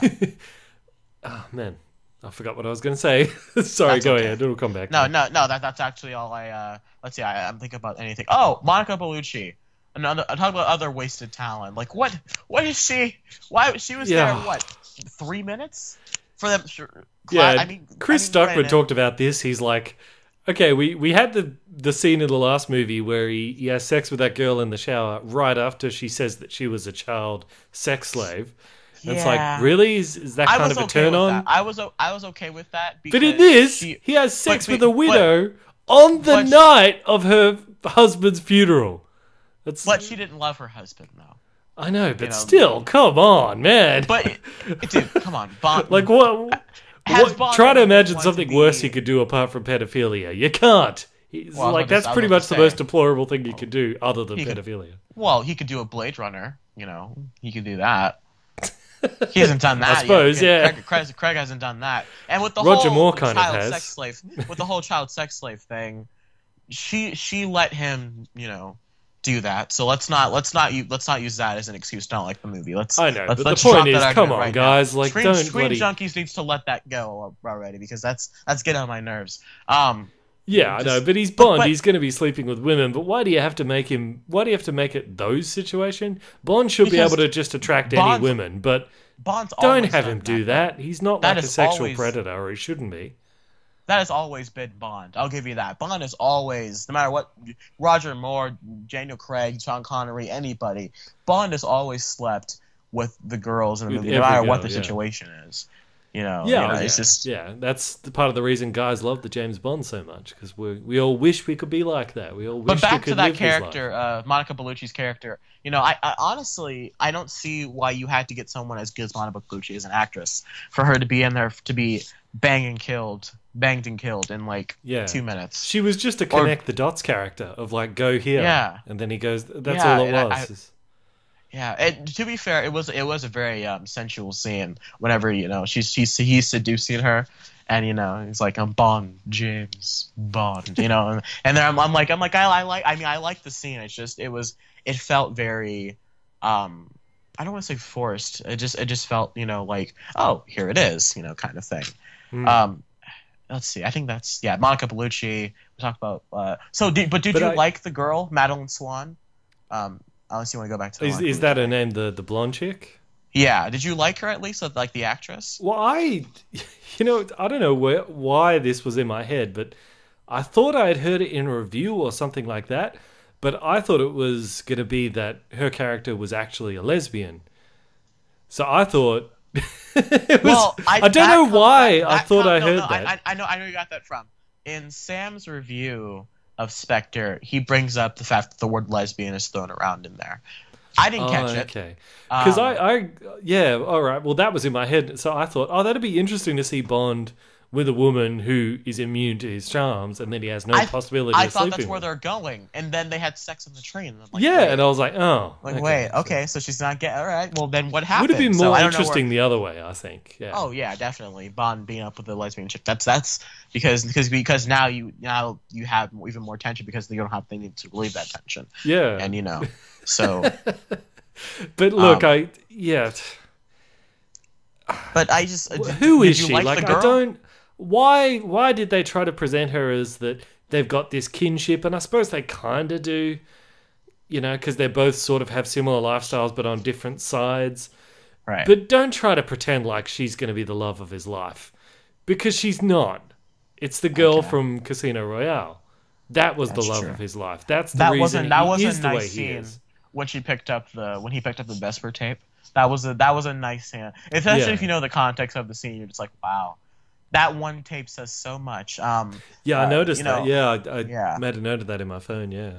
Yeah, it's just but I will give them, just because I think this is the one time in the movie where I will say I'll give them the excuse because I think I know where they're going with it. Yeah. That is only if Craig is coming back for a sequel. If Craig comes back with a sequel, I'm almost certain with you that they're going to do a kind of an On Her Majesty's Secret Service kind of thing in which she goes. I'm sorry to break it to you, but I seriously doubt he'll be back. Not only because the way they wrapped up his story in this movie, for one thing, seemed like it was the end, but also the amount of stuff that he has said in interviews, I think he has burned his chances of being in another one. And I really, really hope we don't see him again. Yeah, well, all Bonds, taking your opinion out of it, all Bonds have with the exception of maybe not Timothy Dalton, Pierce Brosnan, all Bonds in many ways have bad-mouthed Cubby Broccoli and the studios, because I don't give Daniel Craig any hate for bad-mouthing, he's not bad-mouthing the movie, but his portrayal as James Bond at this point, because he said he hates James Bond. He said he hates the character, probably because he sleeps with widows and stuff like that. So I can see what he's talking about. I think nice joke. I think it's because he was very much strained during this production. Because I guarantee if you interviewed Tom Hardy and Charlize Theron while they were out there filming Fury Road, they would have given very similar, very gruff and just mean and kind of not dour, but surly answers. But this was when he was like long after filming had finished, and he was out promoting the movie. I think it's not in the midst of filming. I think it's because he knew the movie was a mess. I honestly think it's because the movie was I think he knew going into the movie that it was, because if you go back and watch the press conference of Spectre when they first announced the title and the cast and the car and all that, Sam Mendes, the director, looks very disheveled. He sounds like he knows something's wrong. Kind of like with Comic-Con and Walking Dead Season 2, not to bring back Walking Dead, but you could tell that something was off in the interviews. And so I think they knew at the time that they had something wrong here. Yeah. And so I don't blame Daniel Craig, because I think he knew that he was making a bad Bond movie, or at least a mediocre Bond movie. Mediocre! I didn't hate the movie. I think it's better than Jurassic World, at least, and Tomorrowland and all that, but it's definitely just bitterly disappointing on my part. Well, I did. I actually stayed to the end of the credits because I wanted to see if it said Daniel Craig will return as Bond, or if it just said Bond will return, or if it said nothing. It did say James Bond will return, but it didn't say Daniel Craig will return. But even that doesn't mean that much, because they always put that there. Yeah, I'm like, every movie says James Bond will return, except back in the olden days they used to have the titles in which he would return in. Yeah, I thought they would do. But look, it's like already. Like Daniel Craig talking, like Daniel Craig, the stuff he said. Maybe it's just another actors don't like working for Sony, because remember with Amazing Spider-Man, Andrew Garfield, all the stuff he said about working with Sony. I think it's just that company. Well, they had rewrites. Well, the movie had if you look back at the Spectre emails, I think that's when the first thing of Blofeld came out, because if you look at the Spectre emails, the third act was a mess. Even more apparently than before, and they had to go in and rewrite things. Which is what I'm getting at with the whole. And that's why their stories suck. It's probably why actors don't like working for them. Yeah. And with the Andrew Garfield thing, that is a very good point to bring up. It might actually, you might be on something there with it. It might be Sony's problem. I don't think that should be Daniel Craig's issue though, because the Sony rights have expired. I think for this last one. The rights are up for someone else now. So here's to hoping Paramount gets it, because Paramount needs something else. Yeah. Because right now all they have is Mission Impossible, and that's not enough. A bit of fantasy directing is towards the end, at the pretty much the last scene in the movie where he's walking out of MI6 or MI5 or whatever it is. Yeah. I thought, you know, it'd be great because you know how we all want to see Idris Elba as James Bond. Yeah. I thought what would be great would be if like he goes and he presses a button for the elevator, and Idris Elba is there by the elevator, and like he turns to Idris Elba and he's like, going down, and Idris was like, no, going up. So like he gets in one elevator, great. Daniel Craig gets in one elevator, goes down to leave, and Idris Elba gets in the other one and goes up to meet M to be the new 007. I thought that would have been fantastic if they ended it like that. But of course, fantasy directing, there's no way they would ever do that. So no, because but it would be awesome if it happened. Could you imagine if that happened? It'd be great. I can picture that scene right now because, you know, you can even go further with that and have Daniel Craig drive off and then have it kind of cut back. The theme's still kind of playing. Bum, ba-dum, bum, bum, bum, bum, you know, it's kind of like how Skyfall ends. You know, Idris Elba walks in and it's just like morning sun. He's like, 007, good to see you. You know, and you're like, you know, there's this thing, not for your eyes only, classic Bond. He picks it up, he's like, let's get started. Then boom, credits. Yeah. But Bond will return. And look, I'm much more pushing on the Tom Hiddleston train to be James Bond nowadays than Idris Elba, just because I think you're not sick of Daniel Craig's weird, expressionless face. You're not weird of that. You're not bored of that by now. I think Daniel Craig has offered up something new with every Bond film. I'm not saying it's worked every. I couldn't help myself. I'm not saying it's worked every time, but I'm saying he's tried. Like he in Casino Royale, we talked about that. You know, 2 times. The suaveness, and I think in Quantum of Solace, you know, God forbid, I give Quantum of Solace so much kind of defend because that movie was just a mess from the start. Mark Forster does not know how to do movies because he also did World War Z. Mark Forster just does not know how to do movies. Yeah. And so I think that was a bit of a Fantastic Four type situation in making Quantum of Solace too. Yeah. Exactly. You know, and so with Quantum of Solace, he was very much he was angry, he was bitter, he was, you know, vengeance and all that stuff, and it didn't work because the movie didn't work. Skyfall, I know you don't like Skyfall, but I feel like Skyfall, like I said, he's broken. He's and I think I like the way one character put it in the podcast James Bonding. I think it was Matt Myra. He said that the way he looks at the James Bond timeline, it's Casino Royale, Quantum of Solace, every other Bond film out there, and then Skyfall. Which, if you look at it that way, it makes more sense in that, you know, Bond's getting older. He's you know, they're talking about, you know, he might be finished. He's you know. I am so sick of that. Oh boy. Stupid, cliched trope of like, I'm the retired spy. I'm coming back for one last. How many bloody times do we have to see that? Seriously. If it's done well, I think we can see it as many times. No. Yes. If we've seen it like a million times, don't do it. It's done well. See, again, it's like the Death Star. I don't care how many times you try to put a fresh coat of paint on it. Just come up with a new idea. Okay. Ugh. Well, I'd like to hear it. I'd like to hear your new idea, Bandit. Earthquake machine. Yeah. Okay. Okay. How's that any different from a device that can flood the world? Yeah. Or how about just a mission, like Mr. Sunday and all that talk about? Just have him do a mission. Kind of like the opening of Spectre, like he's just out there doing a mission. Well, he wasn't because he'd gone rogue. Yeah, because everybody has to go rogue, just like every movie. I liked it though. Like I said, and look, that opening scene, that opening shot, it was looked well great. done. But couldn't they just make that a mission that he was doing? Okay. Do we have to? Does he have to come back and have that same scene that we've seen billions of times before? I don't really see the hate for it. I don't really see the hate. I'm just so sick of them doing the same thing over and over.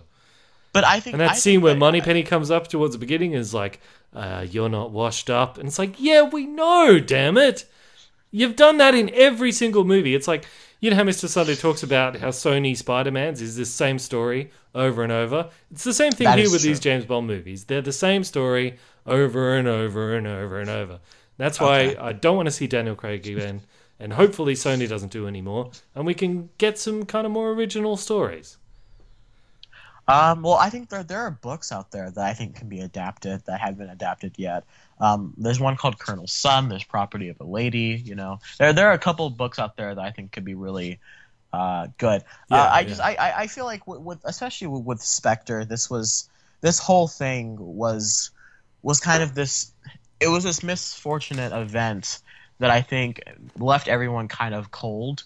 Because if you heard me talk on last week's podcast, I felt like I saw Spectre and I took a nap. I slept all day Saturday after I saw Spectre because it just took a lot out of me. And I feel like that's how Daniel Craig feels. I feel like Daniel Craig saw the movie, was just like, this movie sucks, and then now he's just bad talking Bond. I feel like this. I think the reason I want Daniel Craig back is because I want to see him do another one and make it better. I want to see him end on a stronger note. I don't think we'll ever see a good James Bond movie as long as Daniel Craig's involved. That is a very broad generalization. Well, actually, I should probably say I don't think we'll ever see a good James Bond character portrayal as long as Daniel Craig is playing him again. Yeah, I can agree that Daniel Craig has not given all the great performances, but I will go as far as say that we have gotten at least 3 great Daniel Craig performances in these movies. And 3 out of 4 is not bad. Yeah, and taking your opinion of the movie Skyfall out of it, you really don't think Craig did a good job in that movie?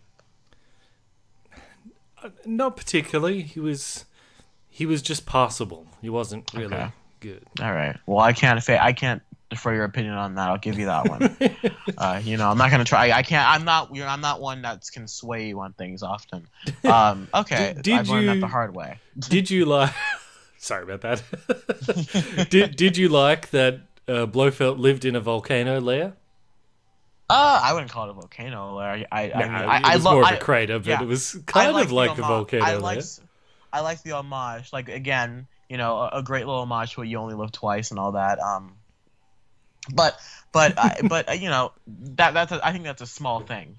And granted, the devil is in the details, which I guess is why Plot Holes and CinemaSins and Strange Monkeys work so well right now, because the devil is in the details. But at the same time, it's like finding little sparkles of diamond in your diamonds are forever. Little sparkles of diamond in your rotten banana. I won't call it turd because it's not. The movie's not a turd. It's just a rotten banana. It's like, this doesn't taste very good. I don't want this near me. It's weird. It's gross. I don't want it. But occasionally you'll find a little sparkle diamond, like, oh hey, that's good, or hey, that's good, or hey, that's good. But when you look at the movie as a whole, it doesn't flow well. Yeah. So how would you rank the 4 Daniel Craig movies in terms of quality?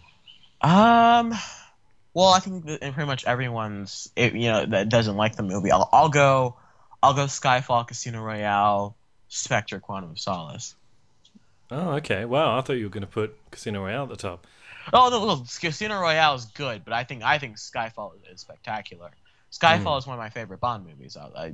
Casino Royale is great, though. I'll give you that. Okay. Yeah, well, that's interesting, because I would have gone Casino Royale, and then way down would be Spectre, and then further down would be Skyfall, and then Quantum of Solace. Just a sliding time scale, just right away, like a roller coaster. Okay, I mean, I'll give you that. But like, the only thing I think that I'm really angry that they didn't have again is, and I know I kind of already said this, but I would have liked just one more Bond versus Hinks fight.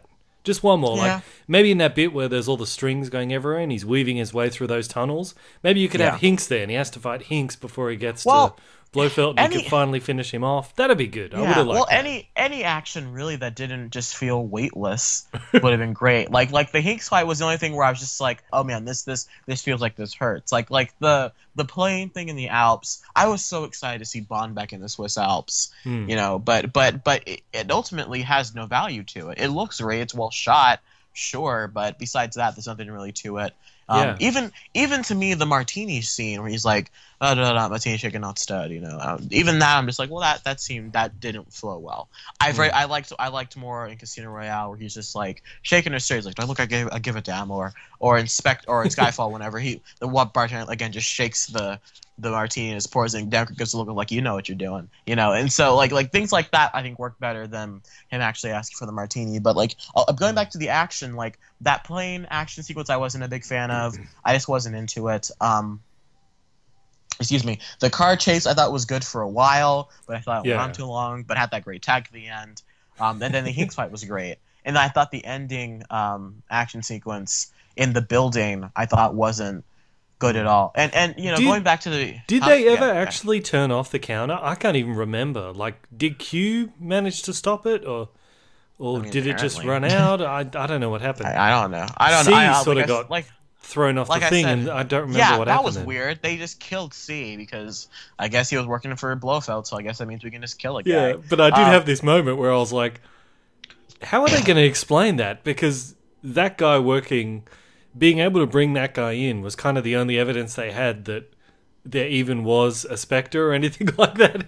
So when he died at the end, I was kind of like... according to the world, Blofeld is dead. Blofeld died years ago, Oh, yeah. God bless you. Blofeld died years ago, So if Blofeld hadn't crashed his helicopter at the end, they would have all probably ended up going to jail. Because it would have been like, you blew up our intelligence place. What have you done? And even that ending action sequence with the helicopter, I wasn't a fan of. And going back to the beginning... It was stupid. The AK doesn't work, so let me pull out my Walter PPK, and that's gonna work. That's gonna take down the helicopter. Yeah, see, Bond should have had some gadget that he had been able to like stash in the helicopter or throw in the helicopter or something like that. I liked the watch. Like the watch was nice. Whenever the watch had was like a bomb or whatever. Yeah, and, that was good. I thought that was good. A good way to give him his scar. Actually, sorry, go on. No, I wasn't a fan of how Bond was one that gave Blofeld a scar. I don't know. That just seemed off to me. You know what I thought? Because when Q gave him that, and he said the alarm on it's quite loud, I thought it was going to be that it lets off this sonic noise where you're like, and it deafens you. Yeah. I thought that's what it was going to be, so I thought maybe that's why he's letting Blofeld drill his ears before he sets it off, because that way he'll be immune to it.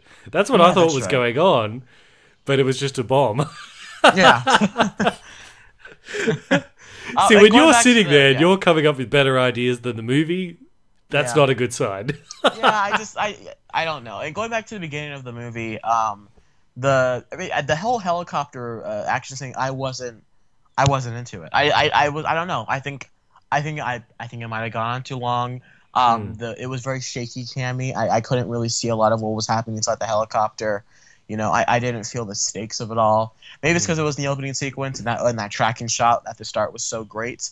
But the whole helicopter thing I wasn't a big fan of. And I don't know, the whole movie just felt kind of lackluster, and I was very disappointed. Could have done with a better motivation for Blofeld, chopping out editing down those scenes where he's just sneaking around places and not much is going on, and like. Because the middle part is like, this guy leads him to this guy, this leads him to this guy. They could have cut out a couple of those guys. Like, could have gotten rid of the widow. Yeah. Could have found other stuff. Like, yeah, so...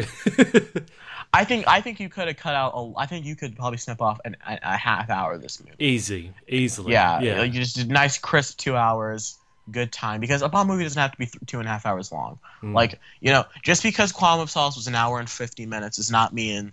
that a bad Bond movie, can't be under an hour, or under an hour, or under 2 hours. I think don't let the runtime serve the story and not the story serve the runtime. So that's my thoughts on Spectre. Did you have anything else you wanted to add? Only one last thing is, on the whole thing of them being brothers, it did kind of occur to me when I was watching it, is I thought, if they are kind of brothers, and if Blofeld's responsible for all the previous Craig movies, that might actually kind of explain why Bond has survived so much. Because, in these James Bond movies, you're always like, why didn't they just shoot him? But I suppose at the end, if it's like they're brothers and he kind of wants to meet him, that could maybe explain why none of the villains before did take opportunities to kill him when they had him. Because maybe they were under instructions. that's like saying in A New Hope, Vader doesn't want the stormtroopers to kill Luke because he knows he's his kid. That's why stormtroopers can't shoot things. You let things That's slide right. because it's a movie. Look, I'm not things. I'm not saying it's good. I'm saying the I'm whole just thing of saying, them being brothers is not good, but that kind of adds a little bit. But even when he falls on that couch, it's a great moment. But in reality, his pelvis is broken. He has a shattered pelvis. Yeah, because that couch doesn't save you from a 4-story fall. But Absolutely. But you let things slide because it's a movie. Okay, he could survive that. It's a movie, whatever. He probably couldn't even make that jump in real life, but he did. So whatever. So I think that either comes down to just letting things go or bad storytelling, one of the two. So Brandon, what did you give Spectre out of 10? What would you give it? Is 10 the highest or is 1 the highest? 10 is the highest. I'd give it a solid 5.5. Really? 5.5? Yeah. Wow, It was possible, but yeah, it wasn't anything extra special. I would say, look, if you're a fan of Daniel Craig Bonds, go out and see it. Otherwise, just pick it up as a rental. Don't worry about seeing it. I actually, on my Instagram, I gave it a little higher. I gave it 5 3/4 out of 5, 5.75. Just That's because very specific. Well, that's what people tell me. Like, Trey, why don't you just stick to the? I'm like, well, because you could just say 6 out of 10. well, it's just because it's a. I also look at what I gave other movies, and I'm like, well, if it's better than Jurassic World, why would I give it the same rating I gave Jurassic World? But if it's not as good as this movie, why would I give it that rating? It's just it's my mind works strangely. I like specifics in ratings just because it puts something on a specific scale of where it's at on my rating system. That being said, I didn't like the movie. I can't recommend it. Just because if you're a casual movie-going fan, you're going to be bored because you're not going to get all the Bond references. But if you're a Bond fan, unless you're like if you're like a die-hard Bond fan, you might actually love this movie because they'll be like, oh, I get that bit, that bit, and that's probably going to help you get through all those stuff that's not good, like that has in the action. It helped me. It did help me. And it kept me awake. The Bond reference kept me awake at least. Yeah. You know what? I'm changing my rating to a solid 6 instead of 5.5. So yeah. Oh, letting that nostalgia get to you. Yeah. Careful. Well, hey, I'll take what I can get. You have to sift through 10,000 tons of dirt to find one diamond. And there wasn't many diamonds in this, but there were a few. Well, like you said. Diamonds are forever, Mr. Bond. Yes, but hopefully Daniel Craig won't be Bond forever. So.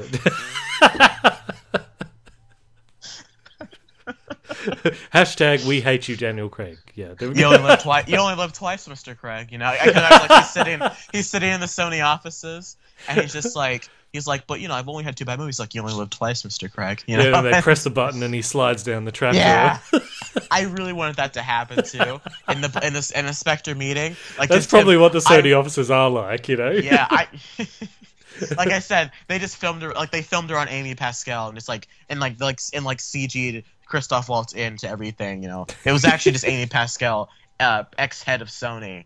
Who was actually the main villain of Spectre. Yeah. It's all a story of how she made Amazing Spider-Man 2. That was her villainous plot to the world, was Amazing Spider-Man 2. Yeah.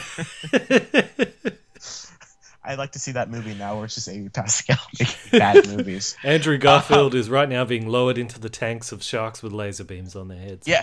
I just want sharks with freaking laser beams on their heads. Yeah. I actually like the mutated sea bass one more. Yeah. He shoves the guy's head in the water.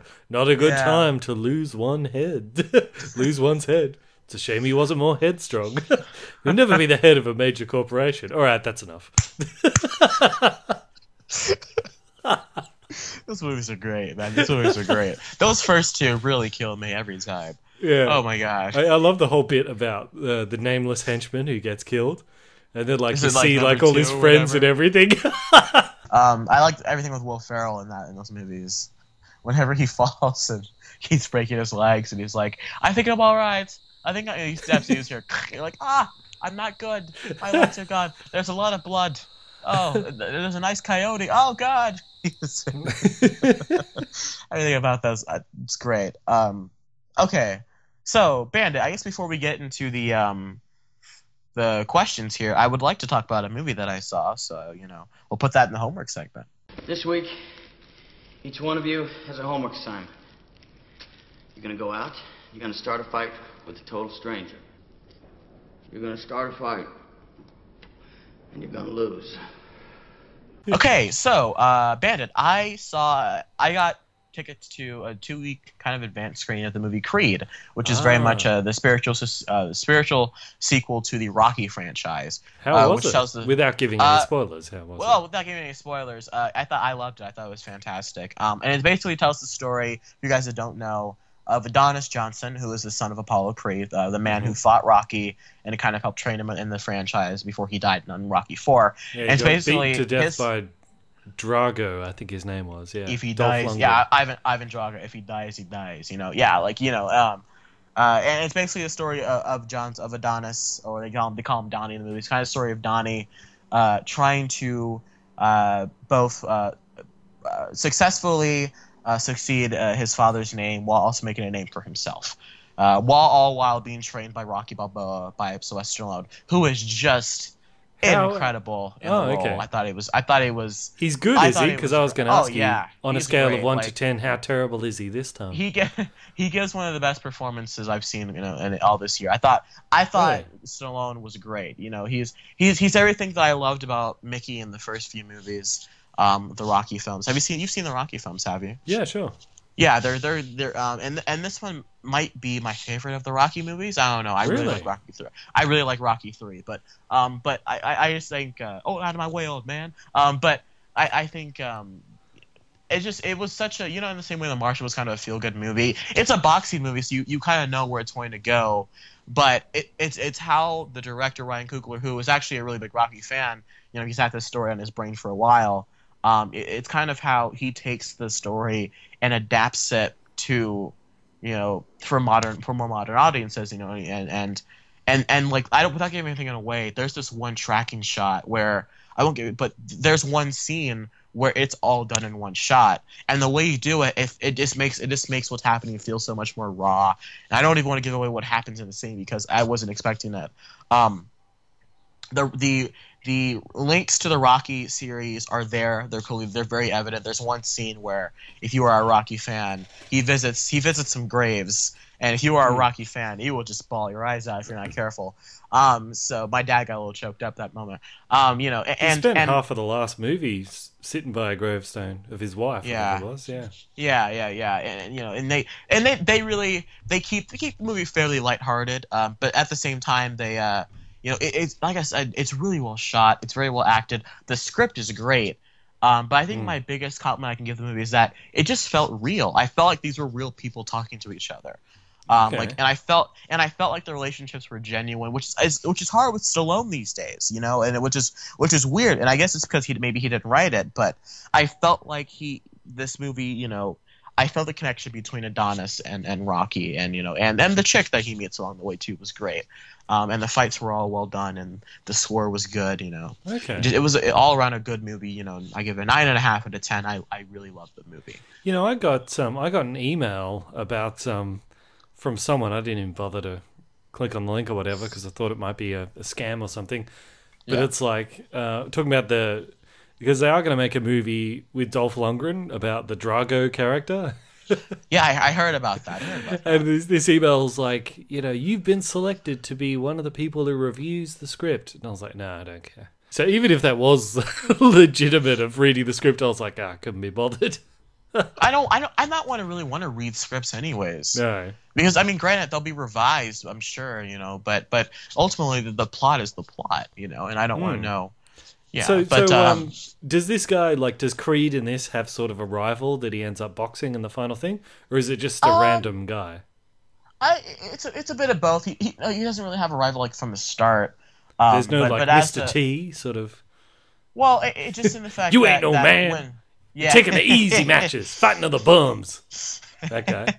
But it's just a matter of he does get introduced to this guy who, and ultimately there aren't really any bad guys in the movie. The biggest problem with his opponent is that he kind of has a temper on him.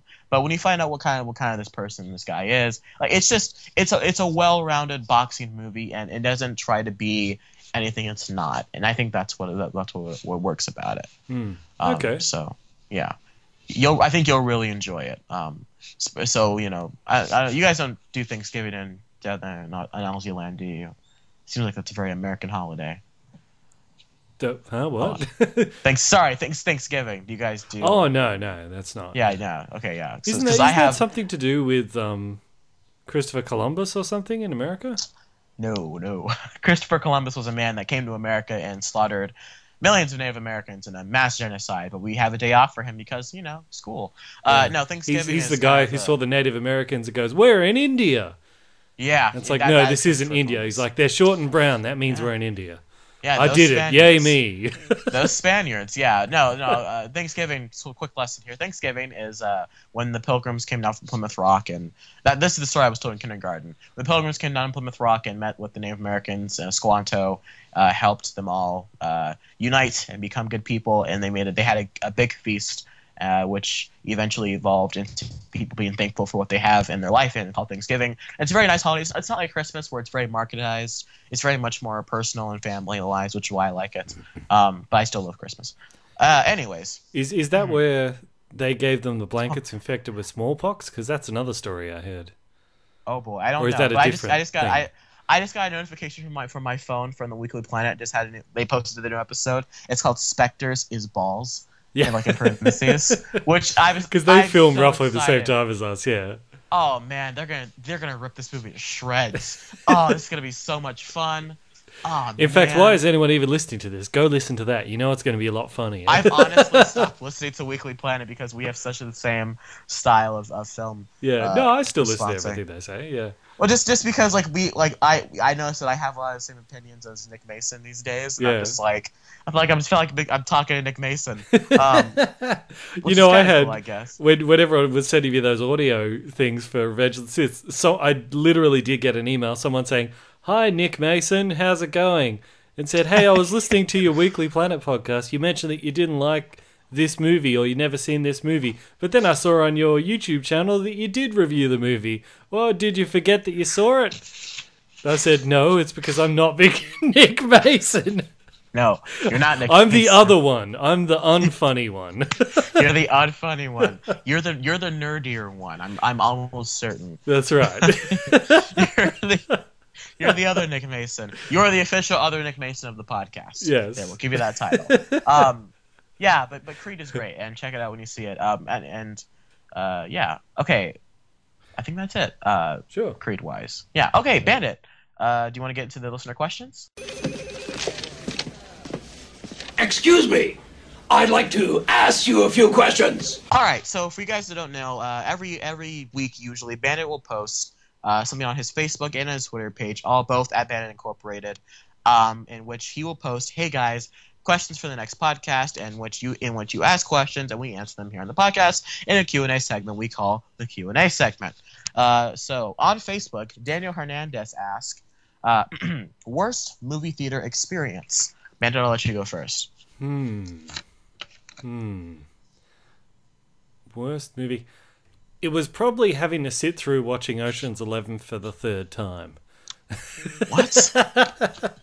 Why would you swap? What? I didn't. The funny thing is, I saw Ocean's 11 once, hated it, but through like a series of crazy events, I ended up having to see it 3 times. Because I think the second time is like a friend of mine really wanted to see it and I didn't want to see it. But he's like, come on. So I was like, all right. So I endured it a second time. Then a third time, I remember there was like actually a drive-in movies. And we're like, man, I've never been to a drive-in movies. So we went there and sometimes they show like 2-3 movies in a row. And the first one was Ocean's 11. So I was like, oh, not again. Like, I'll be back in 2 hours if you guys can just send it. Yeah. Yeah. That was my worst experience. Yeah, how about you? Okay, well, I've had a few, especially in the last year or so, maybe in the last few months, because, as I've gotten, I can recall when that, I was the big problem of when I was like 7. My family has never been one to keep me censored from taking me into like more adult movies. So when I was 7 years old, and this is I haven't told a lot of people this story. My family knows, and they always give me crap for it. But when I was 7 years old, me and my older sisters went and saw I Am Legend, the Will Smith movie. Yeah. Which, great movie. I love the movie. Don't watch it in a theater when you're 7 because it's loud and it's scary and there's jump scares and there's vampires and they rip people apart. So no, you don't take a kid to see that. And so I made both my sisters have to leave early, and it was like right at the scene where the dog got bit. And so while everyone else was sitting there like crying and like getting emotional, my sisters were having to drag me out of the theater. That was like 7 years ago. Not at this point, like 9 years ago at this point. But that was when I was little. Like this, but this past couple of months, I know when I saw Tomorrowland, I think I've told this story before, but when I saw Tomorrowland, like 10 minutes into the movie, because my theaters have digital projection, the screen went black. Like I think there was a projection error. And I was so upset because I was taking this girl with me to go see it. And I was like, I got this girl here. We're gonna see a good movie. Tomorrowland. It's Brad Bird. I'm excited. It's her birthday. Let's go. And then 10 minutes in, the projector goes out for 5 minutes. But the worst part is we could still hear the movie. Wow, we could still hear the movie as it was, but we couldn't see it. So I was like, well, what's the point? You know, I'm like, cut. I yelled out, cut the audio, cut the audio. You know, because I like Brad Bird at that point, you know, and I was like in the movie at that point. And then it gets worse as it goes along. And then, but then as the movie kept going, like every 15 minutes or so, I'd hear in the background, Daddy, Daddy, as he's sorry for your listeners, but as he's kicking the back of my seat, Daddy, I gotta go potty, Daddy. And like on the third time I turned around and I said, Sir, he's got to go potty. And the dad gave me a look of like shut up. I'm like, okay, all right. And so I just kept going and it was a packed house, so I couldn't move around. I mean, the girl was having a time of her life, but I was just completely annoyed. I was so angry. And then most recently, when I went and saw Creed, so I didn't think I was going to the screening because the screening was an hour away from where I live. And my dad will never drive an hour to a movie theater because that's ridiculous. We passed like 5 movie theaters on the way there.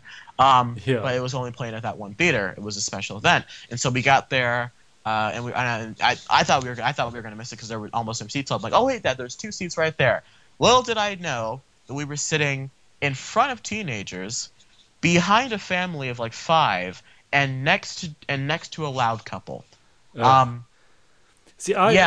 I normally just move when that stuff happens. Yeah, but in my situation, there are no seats, and I'm not sitting in that front row. I can't do that. Yeah. I can't do that because I saw Ninja Turtles in the front row and I nearly threw up. So I can't do that. Like I can't do that to myself anymore. So you know, that's why I told my friend Christian. I said, Christian, we can see Force Awakens opening night, but we're sitting in the front row and I'm not doing that to myself. So you know, and so we got there, and of course the teenagers are being loud, kicking our seats. I turned it on. I'm just like, guys, come on, and they're just like, okay, and they stopped. And then I got to, and then there was a crying baby that was like 2 years old, and it never fails. Every theater, every time, even Steve Jobs, every time. No one was in the theater when we saw Steve Jobs. It's like 5 people. One was a crying baby. I'll tell you that much. Every time there's a crying baby. This one was loud though, and so they'd take her out of the theater. And then there's like a 6-year-old boy who you can tell that the family all went together as a family outing, and they were forced to take the children, and it's just annoying. And then the people next to me would whenever. How long is this story? Well, I have a couple of stories. Okay, and then whenever you know how whenever the scene would transition and it'd be like, I don't know, Philadelphia, Pennsylvania or something, Los Angeles, California. They would read things out on as they appeared on screen. Whenever without giving away, whenever someone would show Mickey's Gym, it'd be like Mickey's Gym. They would read the signs out loud, and I'm just and they would make comments like they're sitting at home watching TV on their living room. No, you're sitting in a room with 300 other people. We're trying to watch a movie, and you're sitting here like, oh, that's the same person as the last one. And I gave a look of you don't say. Really? I didn't think so. And just, I got one more. I got one more bad experience with the movie that I had this year. One more, I promise. So I watched Mission Impossible Rogue Nation. I got advanced screening into it. It was a nice time. Great. That was an IMAX theater. It was fantastic. But without giving have you seen Rogue Nation? Yeah. Okay, yeah. And so you know the scene where, spoilers, you know the scene where right before they capture the villain in the glass box? It's the scene where the villain has the gun pointed at Tom Cruise. Yeah. The villain had the gun pointed, and then the screen just froze. The screen froze, the audio froze, and it's sitting here, packed house. 10 minutes of the movie's over. We're all sitting there excited. The screen just freezes, and doesn't unfreeze for 45 minutes. And then when it finally does unfreeze, it's 2 minutes later. So we see him in the glass box. We see him getting gassed, but we didn't see what happened. It just cuts to him in the box. And so I'm just like, whoa, what are you doing? And then, so they had to rewind it and cut back 10 minutes before the scene where he had the gun pointed, so we had to rewatch some of the scenes in the movie. And I was so annoyed because they ruined the ending of that movie for me, because I was loving the movie up until that point. So that's my experience at the movie theater. I still love the movies though, but I've had some crappy times. Do you have a Twitter I've question? only had the movie like die like that on me once, and that was when Star Trek 2009 came up, when it was a bit where old Spock walks up to new Spock, and the film like literally caught fire, and it was like on the projection of the screen we saw in the center it started to go and like burn, and like you could see the projection in the center like burn and spread out and fill the whole screen until the cinema screen just had these frayed edges around the corner. It was great. Wow. So it was like in the old days, like when you would see like the frame die out, the film die out. Yeah, it was like that, but it was great because cool. it happened as old Spock and new Spock were walking towards each other. It's like, this has created a temporal paradox. It's opened up this wormhole that's burned through the screen. Oh, you nerd. Yeah. That, and I almost got beaten up for giving a Lord of the Rings spoiler at a movie once. But I did. Were you that guy that walked out and started like talking about the movie when everyone else was waiting in line for the next showing?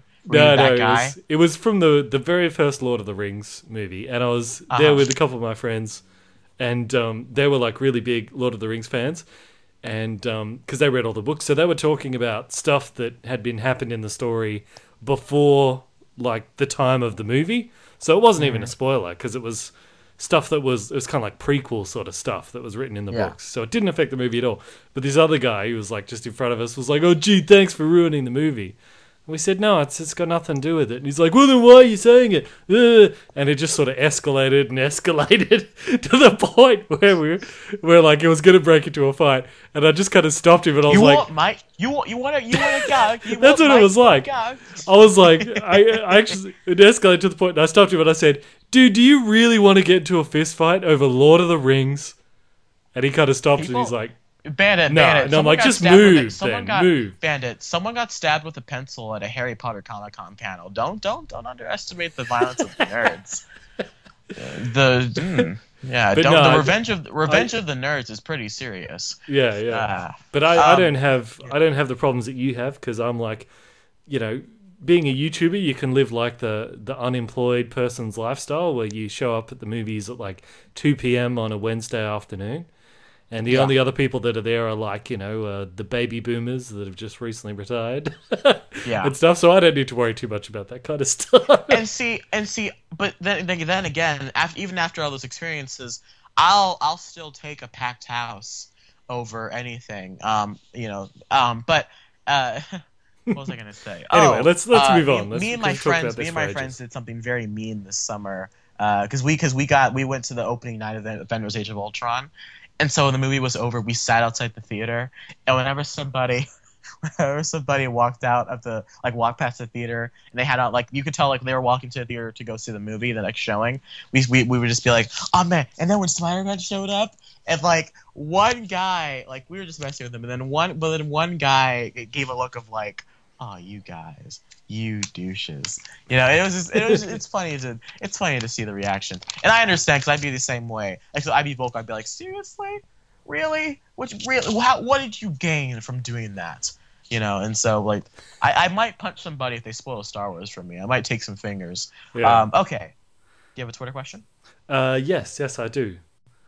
Oh, here's a fun mini game for anyone who wants to go see the movies.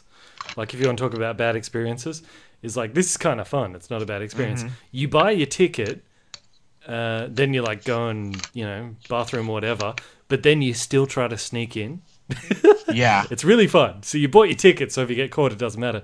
But it's fun to see if you could get away with it. So try doing that next time. I won't lie to you, man. I sneak in all the time. Like, me and my friend made a pact because we're going to a party to see Mockingjay on Saturday. Because our friend's a big Hunger Games fan, and we made a pact, and we said if Mockingjay starts to suck an hour into it, we're gonna sneak out and go walk into Peanuts because we all haven't seen it yet. We're just gonna go see the Charlie Brown movie because we're gonna have a good time. Yeah. And so we made that pact now, and it's official. We're gonna go sneak into Peanuts.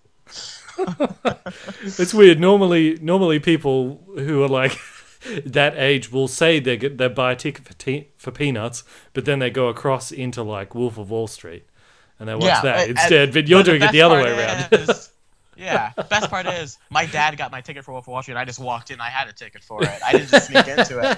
I paid to go see Wolf of Wall Street. I went in and saw it, and it was glorious. I love doing stuff like that. Like whenever I'm in like a hardware store or whatever, they've got multiple cash registers. I'll like buy something at one register, and then instead of walking out, I'll go back in, and then I'll see if I can stash it and walk past one of the others without anyone noticing. So it's like, I know it's weird, but you're gonna ruin someone's day. No, because you buy it, so you're not doing anything illegal. But it's the thrill of like, I could have stolen it. But someone's gonna get stressed out because what if the manager sees you? Someone's gonna get tasered. And expects the employee to stop you, but the employee doesn't notice, and suddenly that employee gets fired. Because, anyways, do you have a question, Panda? Yes. Okay. What are some of your favorite moments? Good question, Daniel, by the way. I'm sorry, I didn't mean that. Yeah. But good question, Daniel. What are some of your favorite moments from the prequels?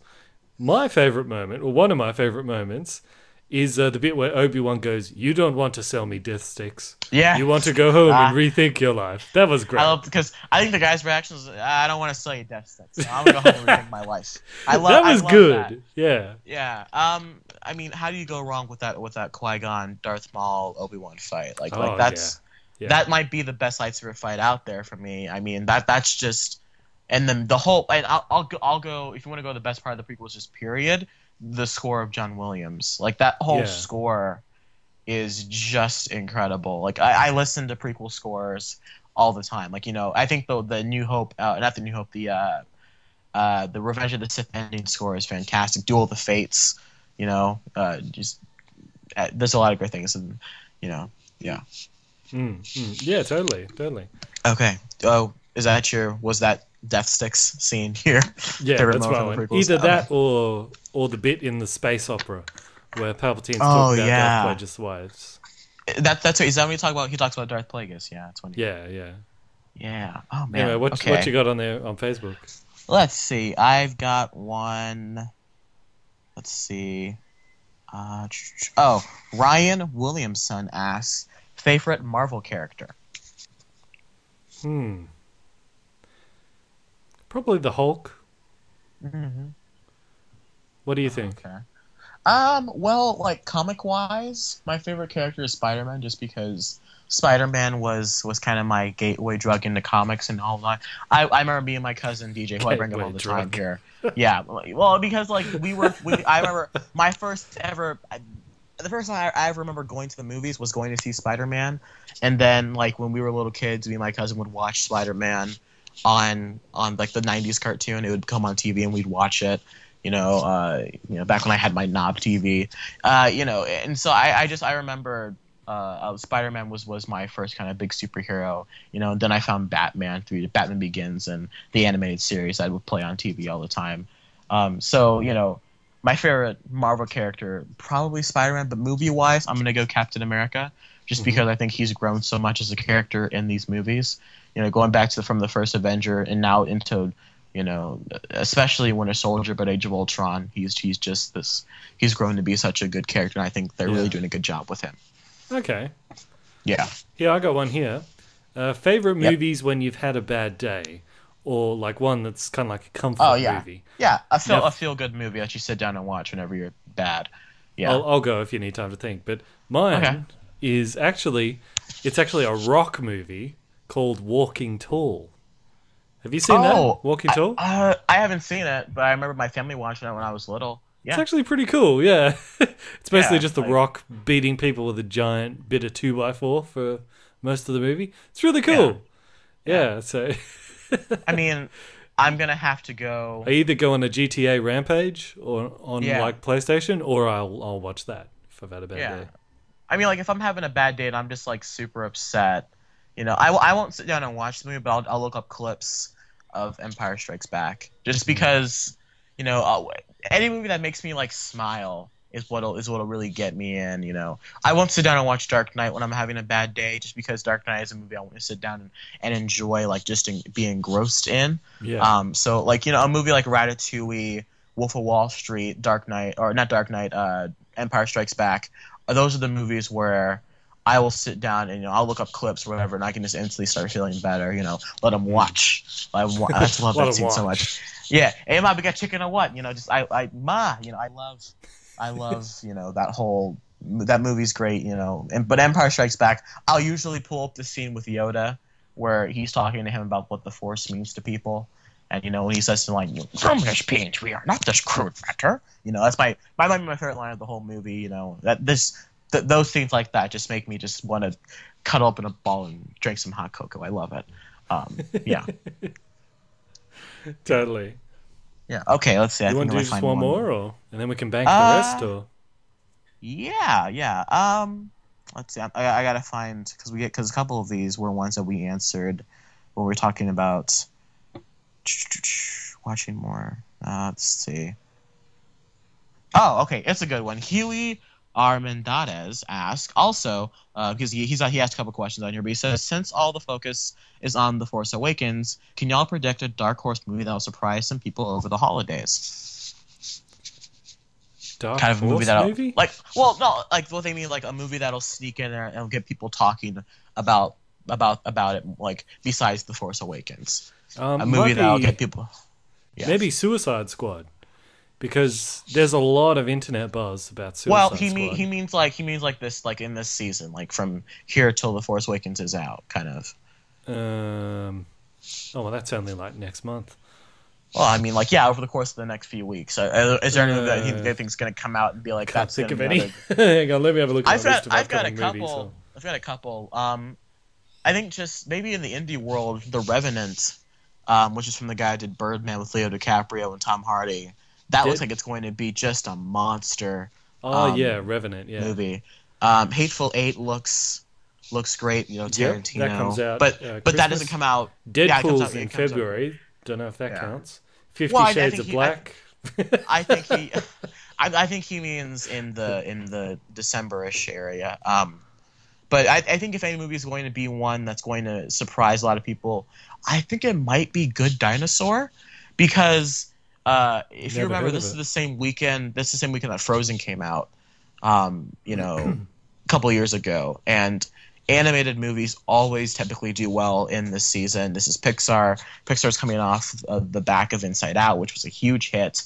It made a lot more than people were expecting. It made like $800 million. And so I think Good Dinosaur, if what I'm hearing about it is great, and I feel like the director has a lot of passion behind it, then I think that this can be that could be a movie that could surprise a lot of people, and give them kind of a palate cleanser before Star Wars. Also, In the Heart of the Sea, that movie about Moby Dick. I think saw that. I saw a trailer for that. Yeah, actually. That looks Spectre. incredible. I've been looking forward to that since I saw the trailer back last December, and they pushed it back all the way back to this December.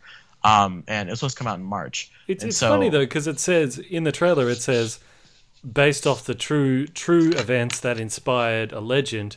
Was it ever a true story? Because I always thought it was the fictional book. No, yeah, it was 18. They wrote a book about the story of this ship that was attacked by a whale, and without getting too much into the story, because for the guys who want to watch the movie, things happened. Things that usually I look to the movie Alive as a reference to what they had to go through. A movie like Alive, and which if you want to know kind of what happened to those guys. And then some people made it, and some people wrote a book about it, and that book was the inspiration for Moby Dick. I'm looking to read the book. I'm waiting until I see the movie though, but I have it in my library queue at my school. Yeah, but I'm really I excited tried for to that read one. the book of Moby Dick. Wow. It's books back then were totally different. Yeah, I was yes. I think I got. That's why I gave up halfway through chapter 6 because I'm like, we're 6 chapters in, and he has not even gotten on the damn boat yet. Yeah, stop explaining every single detail of every single thing that doesn't matter. Just get on the boat. Well, that's why I hate reading. That's why when school forces me to read books from 100 years ago, I'm like, I can't do that. I'm like, why? Because times were different then, and this is we're a faster paced world now. I don't even reading nowadays. But that was like books back then is when they would sit by the fire all night and read. and that was their entertainment. So that's why because everything radio was still new, and and we had the pictures was still wasn't even a thing, Yeah. And so but in the heart of the sea, it looks like that can be a dark horse. I think a lot of people I'm hoping it makes money. I don't think it will make a lot of money, just because Ron Howard isn't really a name anymore. Movie wise, he doesn't pull in the big bucks, which is a shame because Rush is one of my all-time favorite movies. Have you seen that movie Rush about Formula One racing with Chris Hemsworth and Daniel Bruhl? It's great. I mean, make that your homework assignment if you can. Find Rush. Okay. I think you'll really enjoy it. I loved Rush. It's a Ron Howard movie and it's great. And so I'm excited to see what he's going to do with In the Heart of the Sea. So if that's any dark horse, and that's that. Okay, what are we at right now, Bandit, time-wise? Yeah, probably good to wrap up. I think we're... All right, let's wrap it up then. Well, and thank you to all who asked questions. You can continue to ask questions on this post that Bandit has on this Facebook page. We're just going to ask these we're going to think a couple of these and ask them next week. All right, so thank you guys all for watching. And next week we'll be talking about Hunger Games Part 3. I was getting to that, but thank you, Bandit. Sorry. Yes, thank you all for watching. Thank you all for watching. What a great episode today, talking Spectre and Creed and all the movies that came and all the Star Wars stuff that happened this week. Join us next week when we talk Mockingjay Part 2 and hopefully all its decent glory. Bandit, where can the people find you? The people can find me on YouTube and Facebook and Twitter as Bandit Incorporated, and they can find you... Yes. They can find me on Twitter and Instagram at Podcast Media. But before we go, we want to give a special shout out to Milan Jeftik for the channel art or for the podcast art that is the cover of the podcast. Also, if you can rate us on iTunes, it'll mean a lot. And I love reading the reviews. I've read the same review over and over since September. See you all later and catch you later, our movie maniacs.